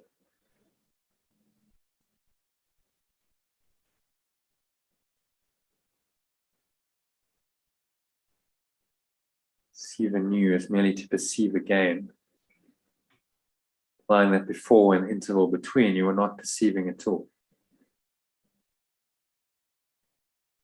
They're saying, well, you're not really perceiving if you're perceiving falsely, because the false doesn't really exist. So you're perceiving, you think you're perceiving and believing it, but actually nothing's really happening. Because how can there actually be anything that's false? Right? The negative, the false, is just simply, it's non-existent. So we've got caught up in non-existent perception of a non-existent world. What then is the world that awaits your perception when you see it? Okay, so seeing truly, seeing from the light of the eternal in you, then what happens? And he goes on to talk about it. So Sue, if you can read paragraph 2 for us, please. Every loving thought that the Son of God ever had is eternal. The loving thoughts his mind perceives in this world are the world's only reality. They are still perceptions because he still believes that he is separate. Yet they are eternal because they are loving. And being loving, they are like the Father and therefore cannot die. The real world can actually be perceived. All that is necessary is a willingness to perceive nothing else. If you perceive both good and evil, you are accepting both the false and the true and making no distinction between them.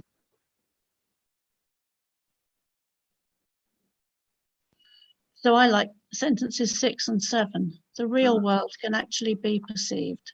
All that is necessary is a willingness to perceive nothing else.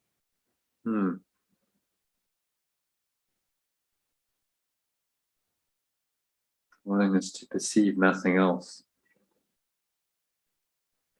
That's what he's asking us for here. That willingness. But if you perceive both good and evil, you're accepting both the false and the true and making no distinction between them. That's the split in our mind. Most people perceive both. You see good and evil. You go, well, that's just the way the world is. In good and evil forever. You know, that's duality. That's how it works. And then you accept that.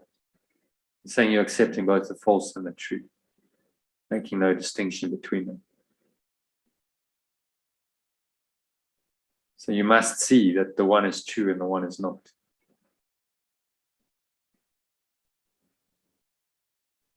And that distinction between them then opens the way to the perception of the real world. So you see the real world only through the eyes of love. So only loving thoughts.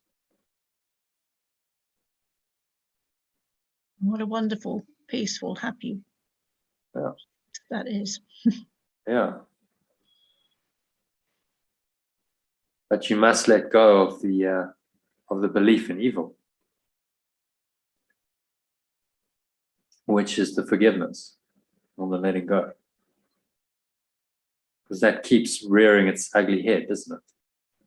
Like keeps coming into your awareness, and then you have those thoughts and emotions, and that's the ego saying, I'm still here, haven't gone away yet.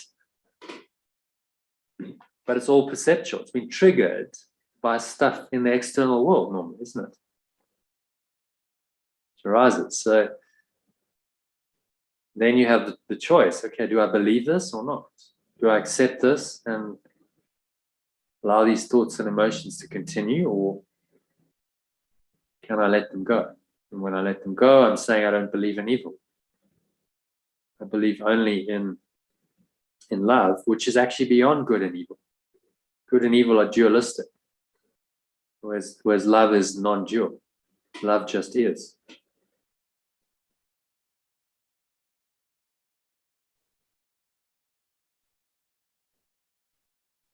Okay, so let's ask Karen if she wants to read. Karen, do you want to read? There's 4 of us, so there's 4 paragraphs. It's all perfect. Yep. You read number 3 for us. Yeah. Yeah.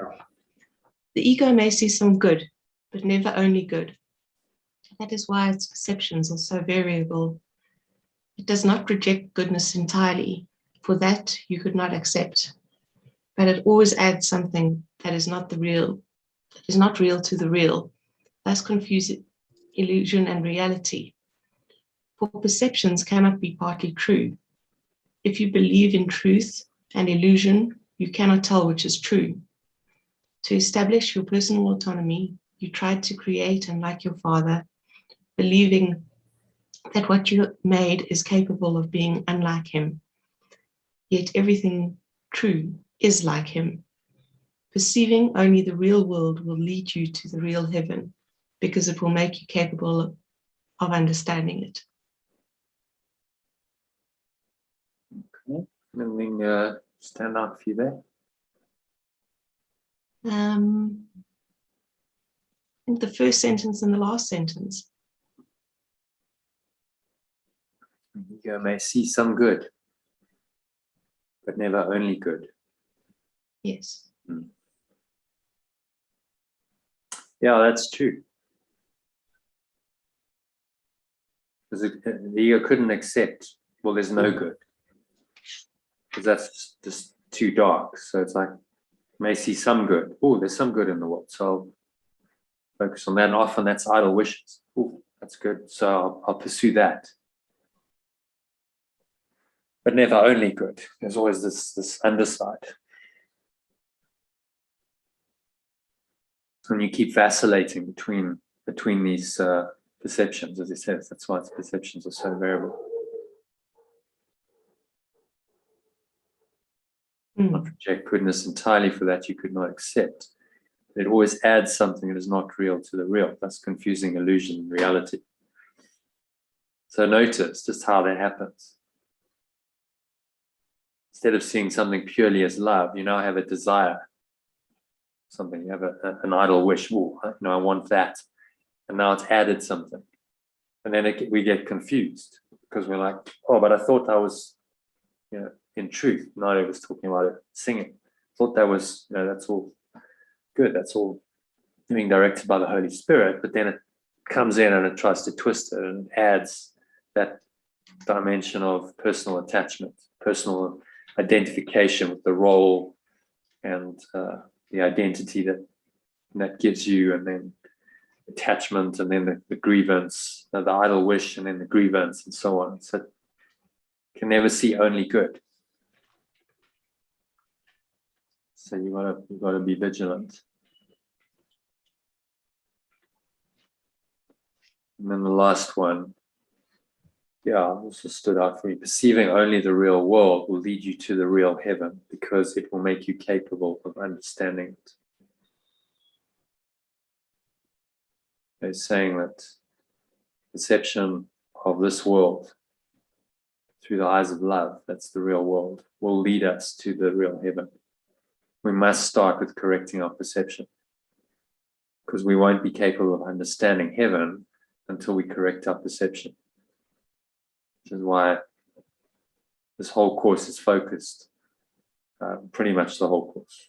Occasionally he talks about knowledge. He does talk about knowledge and revelation, but it's focused on changing your perception, perceiving the real world, because that is then the correction that leads you to heaven, because you're now capable of understanding heaven.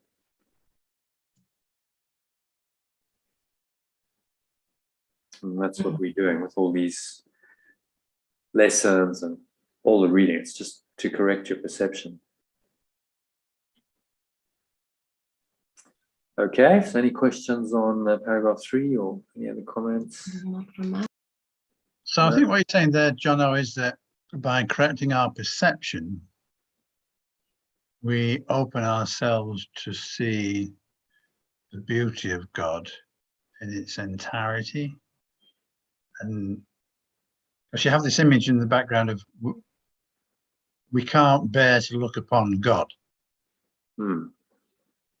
Whereas if we correct our perception, then we can look upon God. It will make us capable of understanding pure formless awareness. Yeah. Right? We've gone so much into form and into the separation. We've denied all of that we can't just go from this state of seeming separation and really believing in that to knowing God. It's too much of it's a giant leap. So Jesus is saying, okay, well, I'll help you correct your perception systematically. So you're going to reinterpret the world through the eyes of the Holy Spirit. And that process is called forgiveness or one-ment. That process is the one-ment of the mind, coming back slowly and systematically to an awareness of God and heaven, which is formless, which is non-dual. But you can't just do that. I wouldn't say absolutely you can't, because there are people who've done it, but usually they had past lives and so on. But generally, it's this slow progression. Okay, so you're going to correct your perceptions as they show up. So as the grievances show up, as the idle wishes show up, you correct them. You let them go. And then you bring your mind more and more into accord with the Holy Spirit. So you're perceiving only through the Holy Spirit. You feel the love and the peace and the joy coming through. And then you start understanding eternity. You start understanding heaven. And now your mind is ready to accept just that and only that. To let go of perception entirely, ultimately. While you're still in human form, you'll still have perception because you've got the body, you've got the senses, you've got the seemingly external world. But you're correcting your perception. Your perception can become so corrected that there's really very little difference between it and knowledge.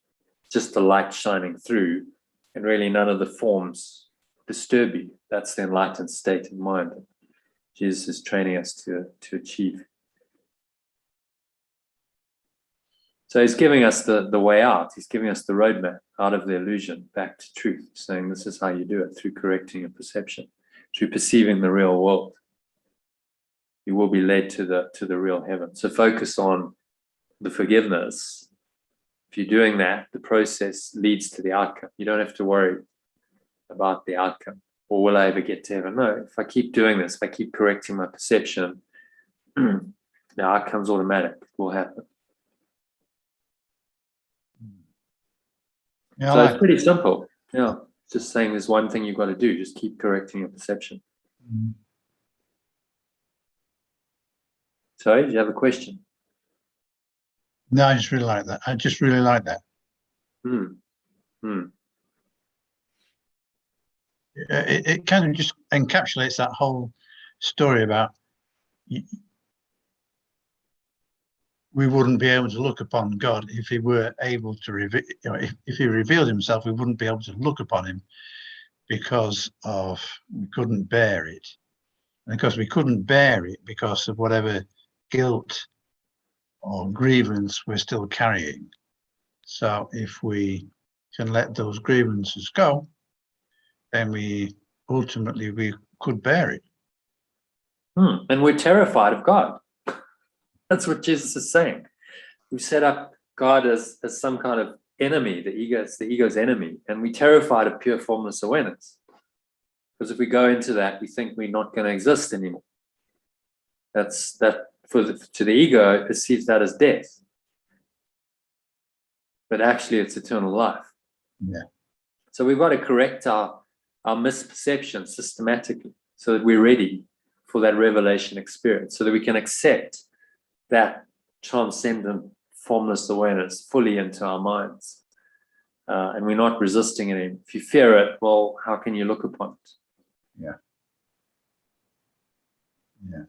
Then we are capable of understanding it and of experiencing it fully. That's really good. Yeah. Okay, I'll read the number 4. So the perception of goodness is not knowledge, but the denial of the opposite of goodness enables you to recognize a condition in which opposites do not exist. And this is the condition of knowledge. Without this awareness, you have not met its conditions. And until you do, you will not know it is yours already. You have had many ideas that you have placed between yourself and your Creator. And these beliefs are the world as you perceive it. Truth is not absent here, but it is obscure. You do not know the difference between what you have made and what God created. And so you do not know the difference between what you have made and what you have created. To believe that you can perceive the real world is to believe that you can know yourself.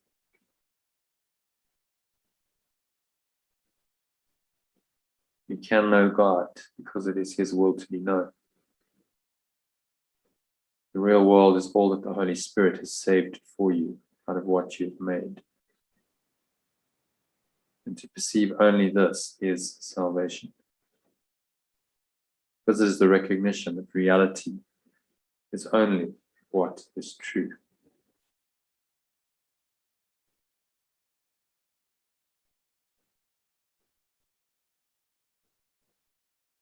Okay, anything stand out for you there? Quite a meaty paragraph, actually.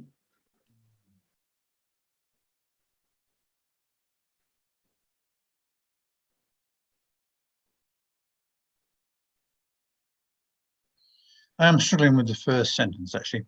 The perception of goodness is not knowledge, but the denial of the opposite of goodness. The denial of the opposite of goodness enables you to recognize the condition which opposites do not exist. Denial, but the denial. There's too many opposites in this. Denial of the opposite of goodness. So there's an apparent opposite to goodness, which is evil. It's like stringing a.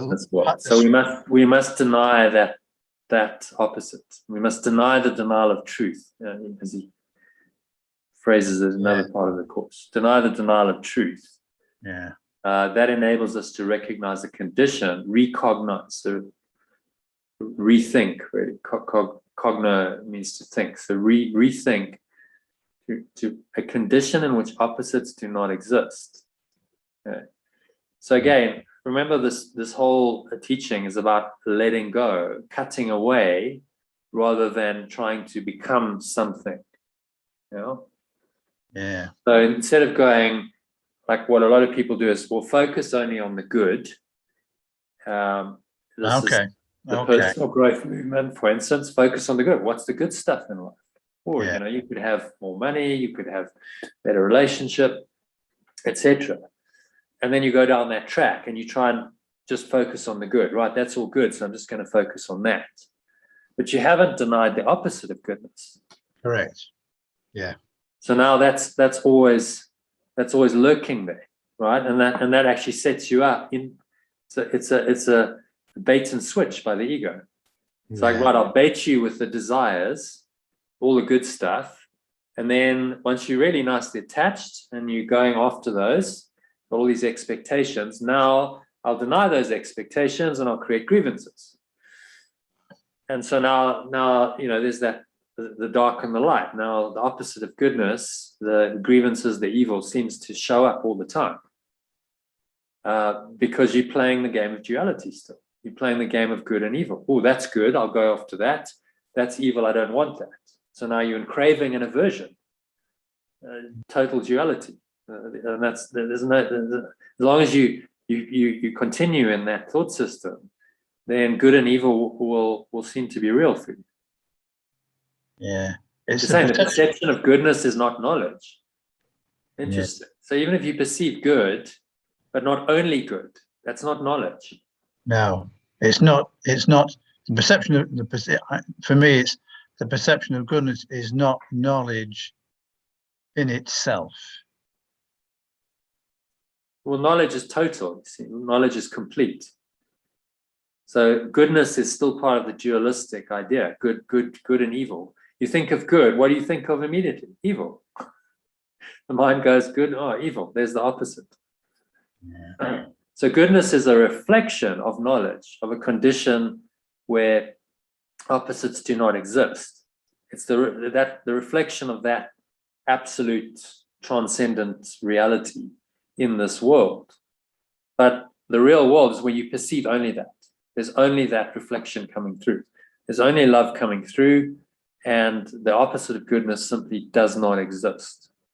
And you've corrected your mind to the point where you see that, and you see that in every situation, even in situations where the ego is manifesting. And there's apparently darkness. You overlook that. This is the condition of knowledge, he says. Right? You must deny the opposite of goodness. You must deny evil. Yeah. Without this awareness, you've not met its conditions. And until you do, you will not know it is yours already. You'll still be in the illusion that there's an opposite to goodness. Still be caught up in duality. And he says, I like this one. For me, it stands out. You have made many ideas that you place between yourself and your creator. And these beliefs are the world as you perceive it. These beliefs are the world as you perceive it. The world is the beliefs projected outwards, manifested, and then perceived as real. The construct of belief. These beliefs are the world as you perceive it.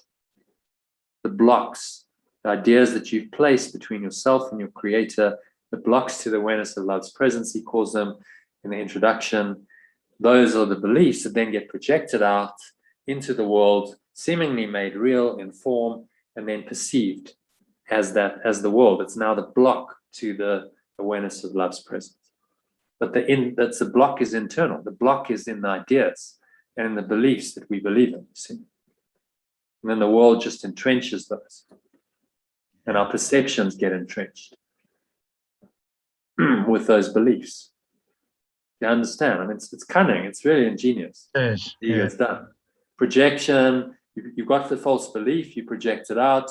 You create a world that seems to be real, and you perceive that as reality. So the perception now confirms the belief, which then remains intact. And so the belief keeps projecting, keeps perceiving, and projection and perception put you in the cycle of illusion and of birth and death continuously until you interrupt it, until you're willing to say, actually, I have to deny all perceptions that are not of love, that are not loving. Until you're ready to do that, you continue in this cycle of projection, perception, endlessly, because your mind just keeps making it up, keeps believing in it. Well, your belief sustains the world then. Truth is not absent here, but it is obscure. And we do not know the difference between what we have made, the ego's made, and what God created. So we actually can't tell the difference between truth and illusion, between good and evil. So you do not know the difference between what you have made and what you have created.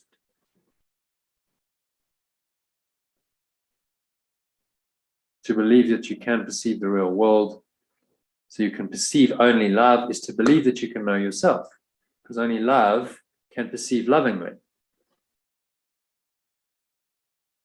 Can know God because it is his will to be known.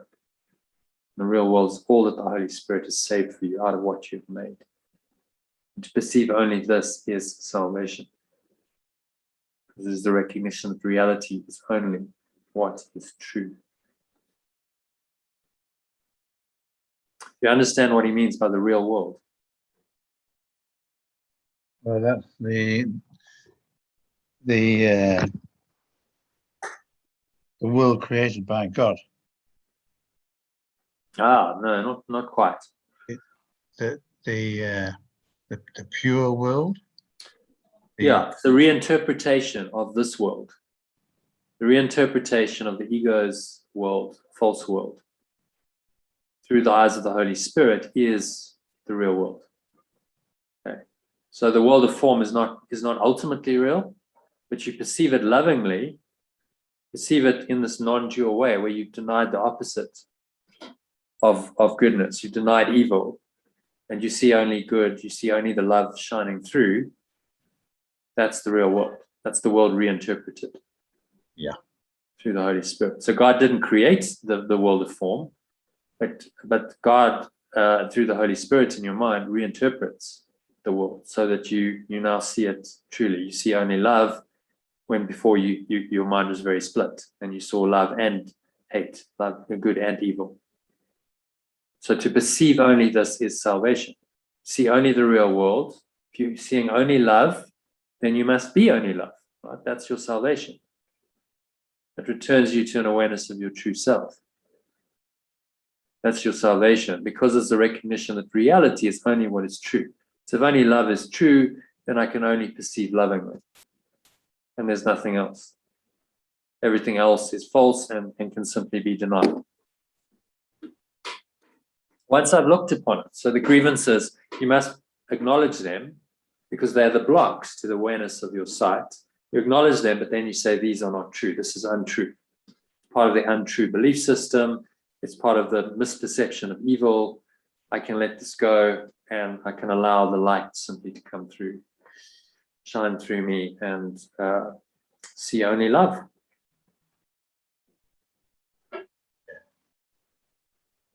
which is the real world. So does that explain what the real world is? Yeah. Got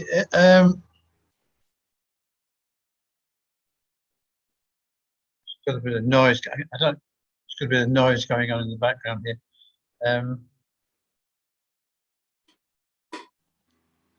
It does, John.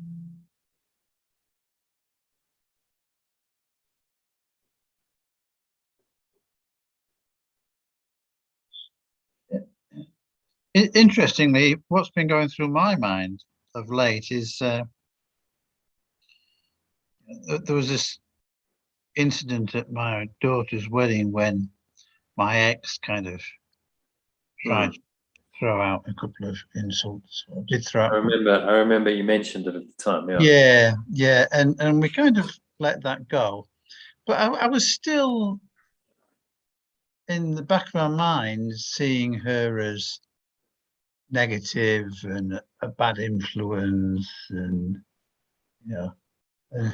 evil. Yes. And I thought, well, hang on, this is, I'm still holding this kind of image. Grievance, yeah. And then but over the last few days or a couple of weeks, I've just been kind of holding the light, and it is moving. It is moving, actually. I feel it moving. I can feel it moving. And instead of seeing her as this kind of dark force in a corner, I can see this kind of new image coming up of, she's the mother of my two beautiful daughters, and and that was a lovely creation. Just be careful of the creation, because creation as he uses it here is only of God. So there's no form in creation. But if you see it correctly, the real world sees only love. Yeah. In that situation, you see, well, there was love. I'm sure she loved you at some point. She loved your daughters. Yeah. There was, there was love there. So focus on that, and everything else is simply non-existent. Whatever she's obviously got her own stuff, grievances and stuff, but that's false. It's not true. Yeah. So you the whole situation is just purified, and you see only the love shining through it. But actually, there was love, and there still is love. It's the underlying essence of any family, because there's unity, there's a connection. You're not separated individuals. You're actually connected. There's a unity in there, and that's still true. So you just deny the opposite of goodness. You deny the grievance. You deny the lack of love. You deny the attack thoughts, and that's correcting your own mind. Now you're healing your own mind. Yeah. See that? Yeah. And so she's actually doing you a favor, because she's helping you to correct your own mind. She's helping you to let go of that false self that still wants to believe in the illusion of darkness, in the grievances. Indeed. By bringing the grievance into your conscious awareness, you now recognize, okay, I still have a split mind. I still must believe in the ego and this opposite of goodness, darkness, evil. And I keep wanting to dwell on it. You keep wanting to focus on the darkness and make her into some kind of enemy, which makes the ego real. So now you can see that, truly forgive. You're not really forgiving her. You're dropping your own belief in the darkness. That's what you're doing. Yes. You're dropping your own negative thoughts and emotions that are core to your ego, that are fundamental to your ego's existence. And she's helping you to do it through this situation. Yeah. So it's all good. These situations are what you need to see your grievances, and then to release them and to find your true self. That's what forgiveness does. That's what it is. Recognizing that reality is only what is true. Okay, so only the love that existed in your relationship with her and your daughters, only that is true. And nothing else is true. Yeah. Now you've purified the situation in your mind. So you're seeing only what is true. Seeing the true reality of the situation and ignoring everything else. Yeah. And that's what he's training you to do through these mind training exercises and through the whole course. Yeah. That's the correction of perception, which then leads, that is the real world. Correcting your perception. Corrected perception of this seemingly external world is the real world. And the real world, as he says, then leads you to the real heaven, because it will make you capable of understanding it. If you still hold grievances, your mind is split. You cannot understand a condition where there is no opposite to goodness. You just can't understand. You can't conceive of non-duality. Yeah. It makes sense. It's pretty simple. It's simple, Well, but it's not easy to do, and it's subtle. Well, I was about to say, I understand now why I've never actually tackled the text before. Yeah. On my own, I would have never got it. Yeah. Exactly. On anyone's own. I mean, I don't know how you got your understanding of it, John, to be quite honest. Well, it's a process, a lot of reading, a lot of studying, listening. I listened to the course for many years. I just go on walks, like long walks, and I'd just be playing it. So I think a lot of it was like subliminal. It's coming in, and then you read.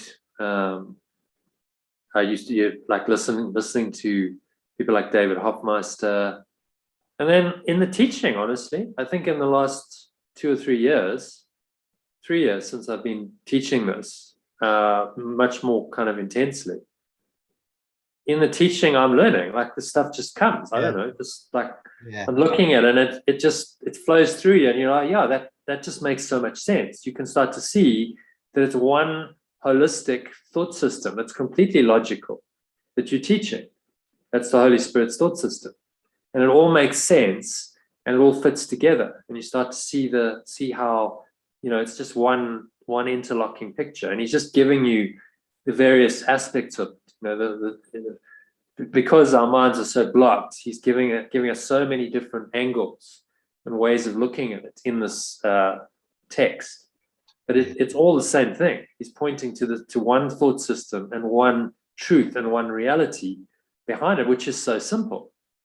It's actually a really, really simple truth and a simple reality. And it's just the complexity of the ego that makes it difficult, because now you've got to reinterpret all of those false beliefs from that place of perfect oneness. That's where it gets a little tricky. But the more you do it, I guess it's just an immersion. The more you immerse yourself in it, the more it just, like, ultimately your teacher is the Holy Spirit and Jesus. So it's like it's coming through, and it's just like the more you expose yourself to these words and these the more it's just like, yeah, this makes complete sense. The whole thing just fits together completely, and it's like it's all there in the background. It's there, and it just like then comes through.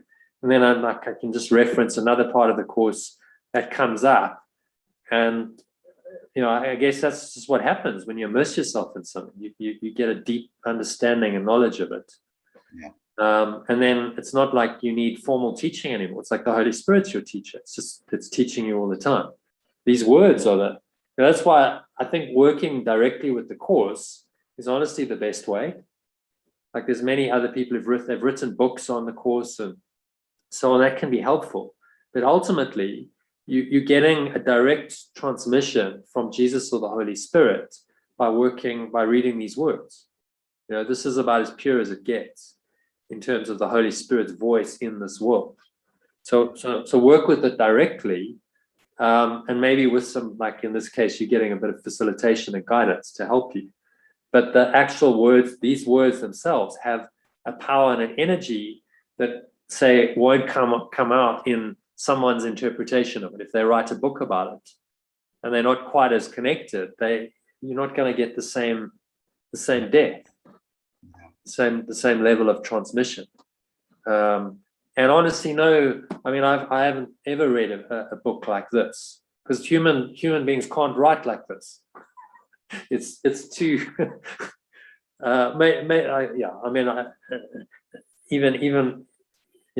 even like the likes of Eckhart Tolle, and he's pretty enlightened. It doesn't have the same power. This is coming from a mind that has transcended the illusion of time and space entirely, right? Who has got out, and he's now transmitting that consciousness, that spirit, that eternal nature of reality through the words in a way that is just, I mean, it's amazing. How would you write this?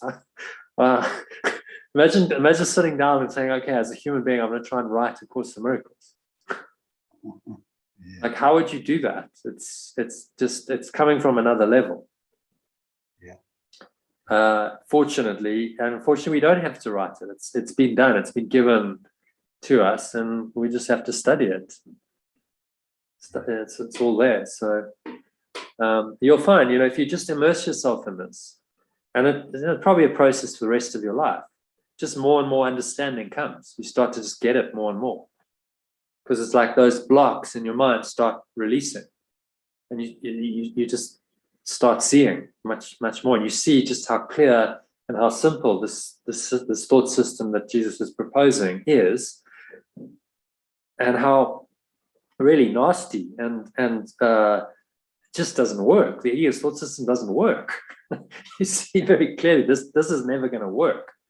If you see that, then why would you continue on with it when there's such a clear, elegant alternative that he's giving us in this this other thought system of the Holy Spirit.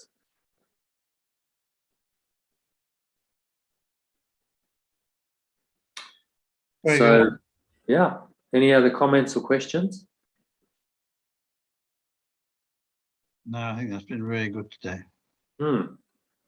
Yeah, good session. I think you can start to see, like, we're going deeper into it now.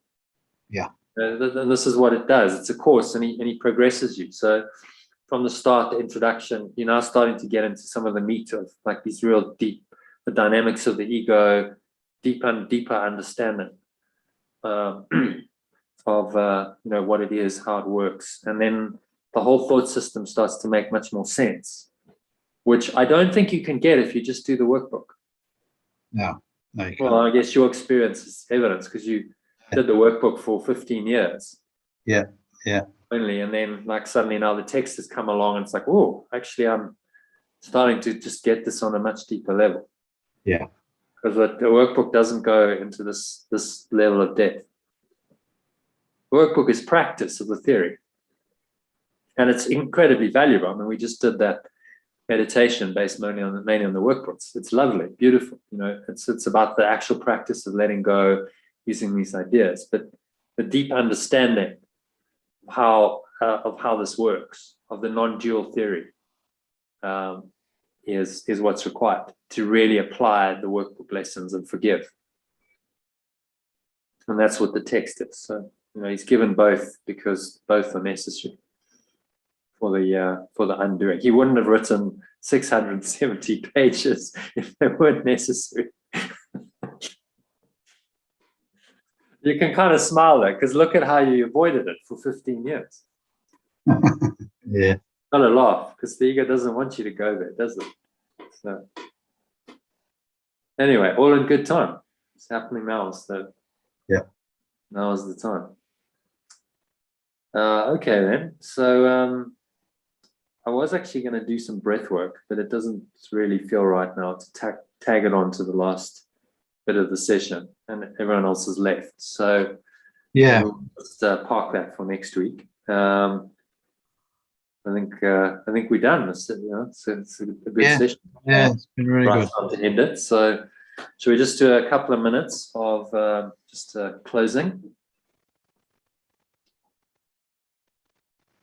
So just sitting comfortably. Feet shoulder width apart, cup your hands in your lap, keep your back straight, close your eyes, and just start off by taking a nice deep breath in through the nose. Just like you breathing in this divine love that you experienced. You can imagine light and helps you flowing into every pore of your skin, every cell of your body, every part of your mind, every fiber of your being is in the light.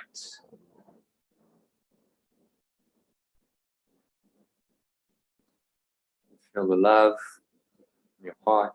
Put one hand in your heart center and feel the gratitude for all of us, that this loving presence, the light of the eternal is with you always. It's guided this entire session. It's guiding you through this amazing course so that your mind is returned to the light, to the love that is your true nature.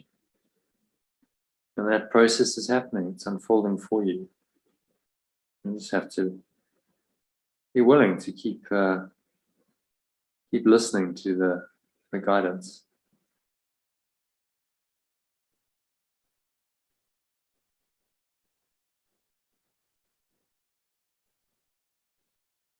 And smile, experience that love and that light filling you up. Anchor the state in, so carry this with you for the rest of the afternoon, evening, on into your week ahead. So it is said and so it is done. And when you exhale, and just imagine sharing this love and this light and this gratitude with your family, friends, acquaintances, social network, everyone you know, everyone in this community, everyone who joined us today, who they connected to, Kim and Nadia and Karen and whatever they're dealing with, people they involved with. Just imagine that light and that love just radiating out, rippling through the sonship to heal the mind. To heal the mind of the Son of God, of all idle wishes and grievances, and return him to his true self. That is the purpose. That is our function. That is why we do these sessions and all the spiritual work we do. The healing of the one mind of the Son of God. And you are part of that process. You are essential part of that one-ment process that is healing the mind of the Son of God as I speak right now. And smile at that thought. Feel the joy that brings you, the gratitude, the love.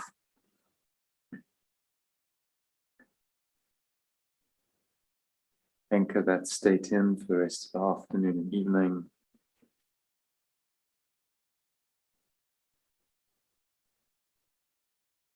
By setting the intention to stay there, you can use any of the breath break recordings. I've sent you 2 recordings. Jesus recommends using the second idea in the second part of the day, which we're in. So use that second recording for the rest of the day. Only 4 minutes or so to help you to stay connected to this divine light and love, which is what you truly are.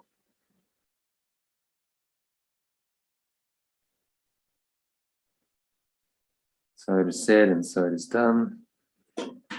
And so when you're ready, open your eyes and continue on with your day in this very connected, loving, flowing way. Remember that the real world awaits you. You perceive only through the eyes of love, only loving thoughts come into your mind. That is the real world that will lead you to the real heaven, because it will make you capable of understanding it. Thank you, Sue and John. I'll see you tomorrow. And namaste. Thank you, John.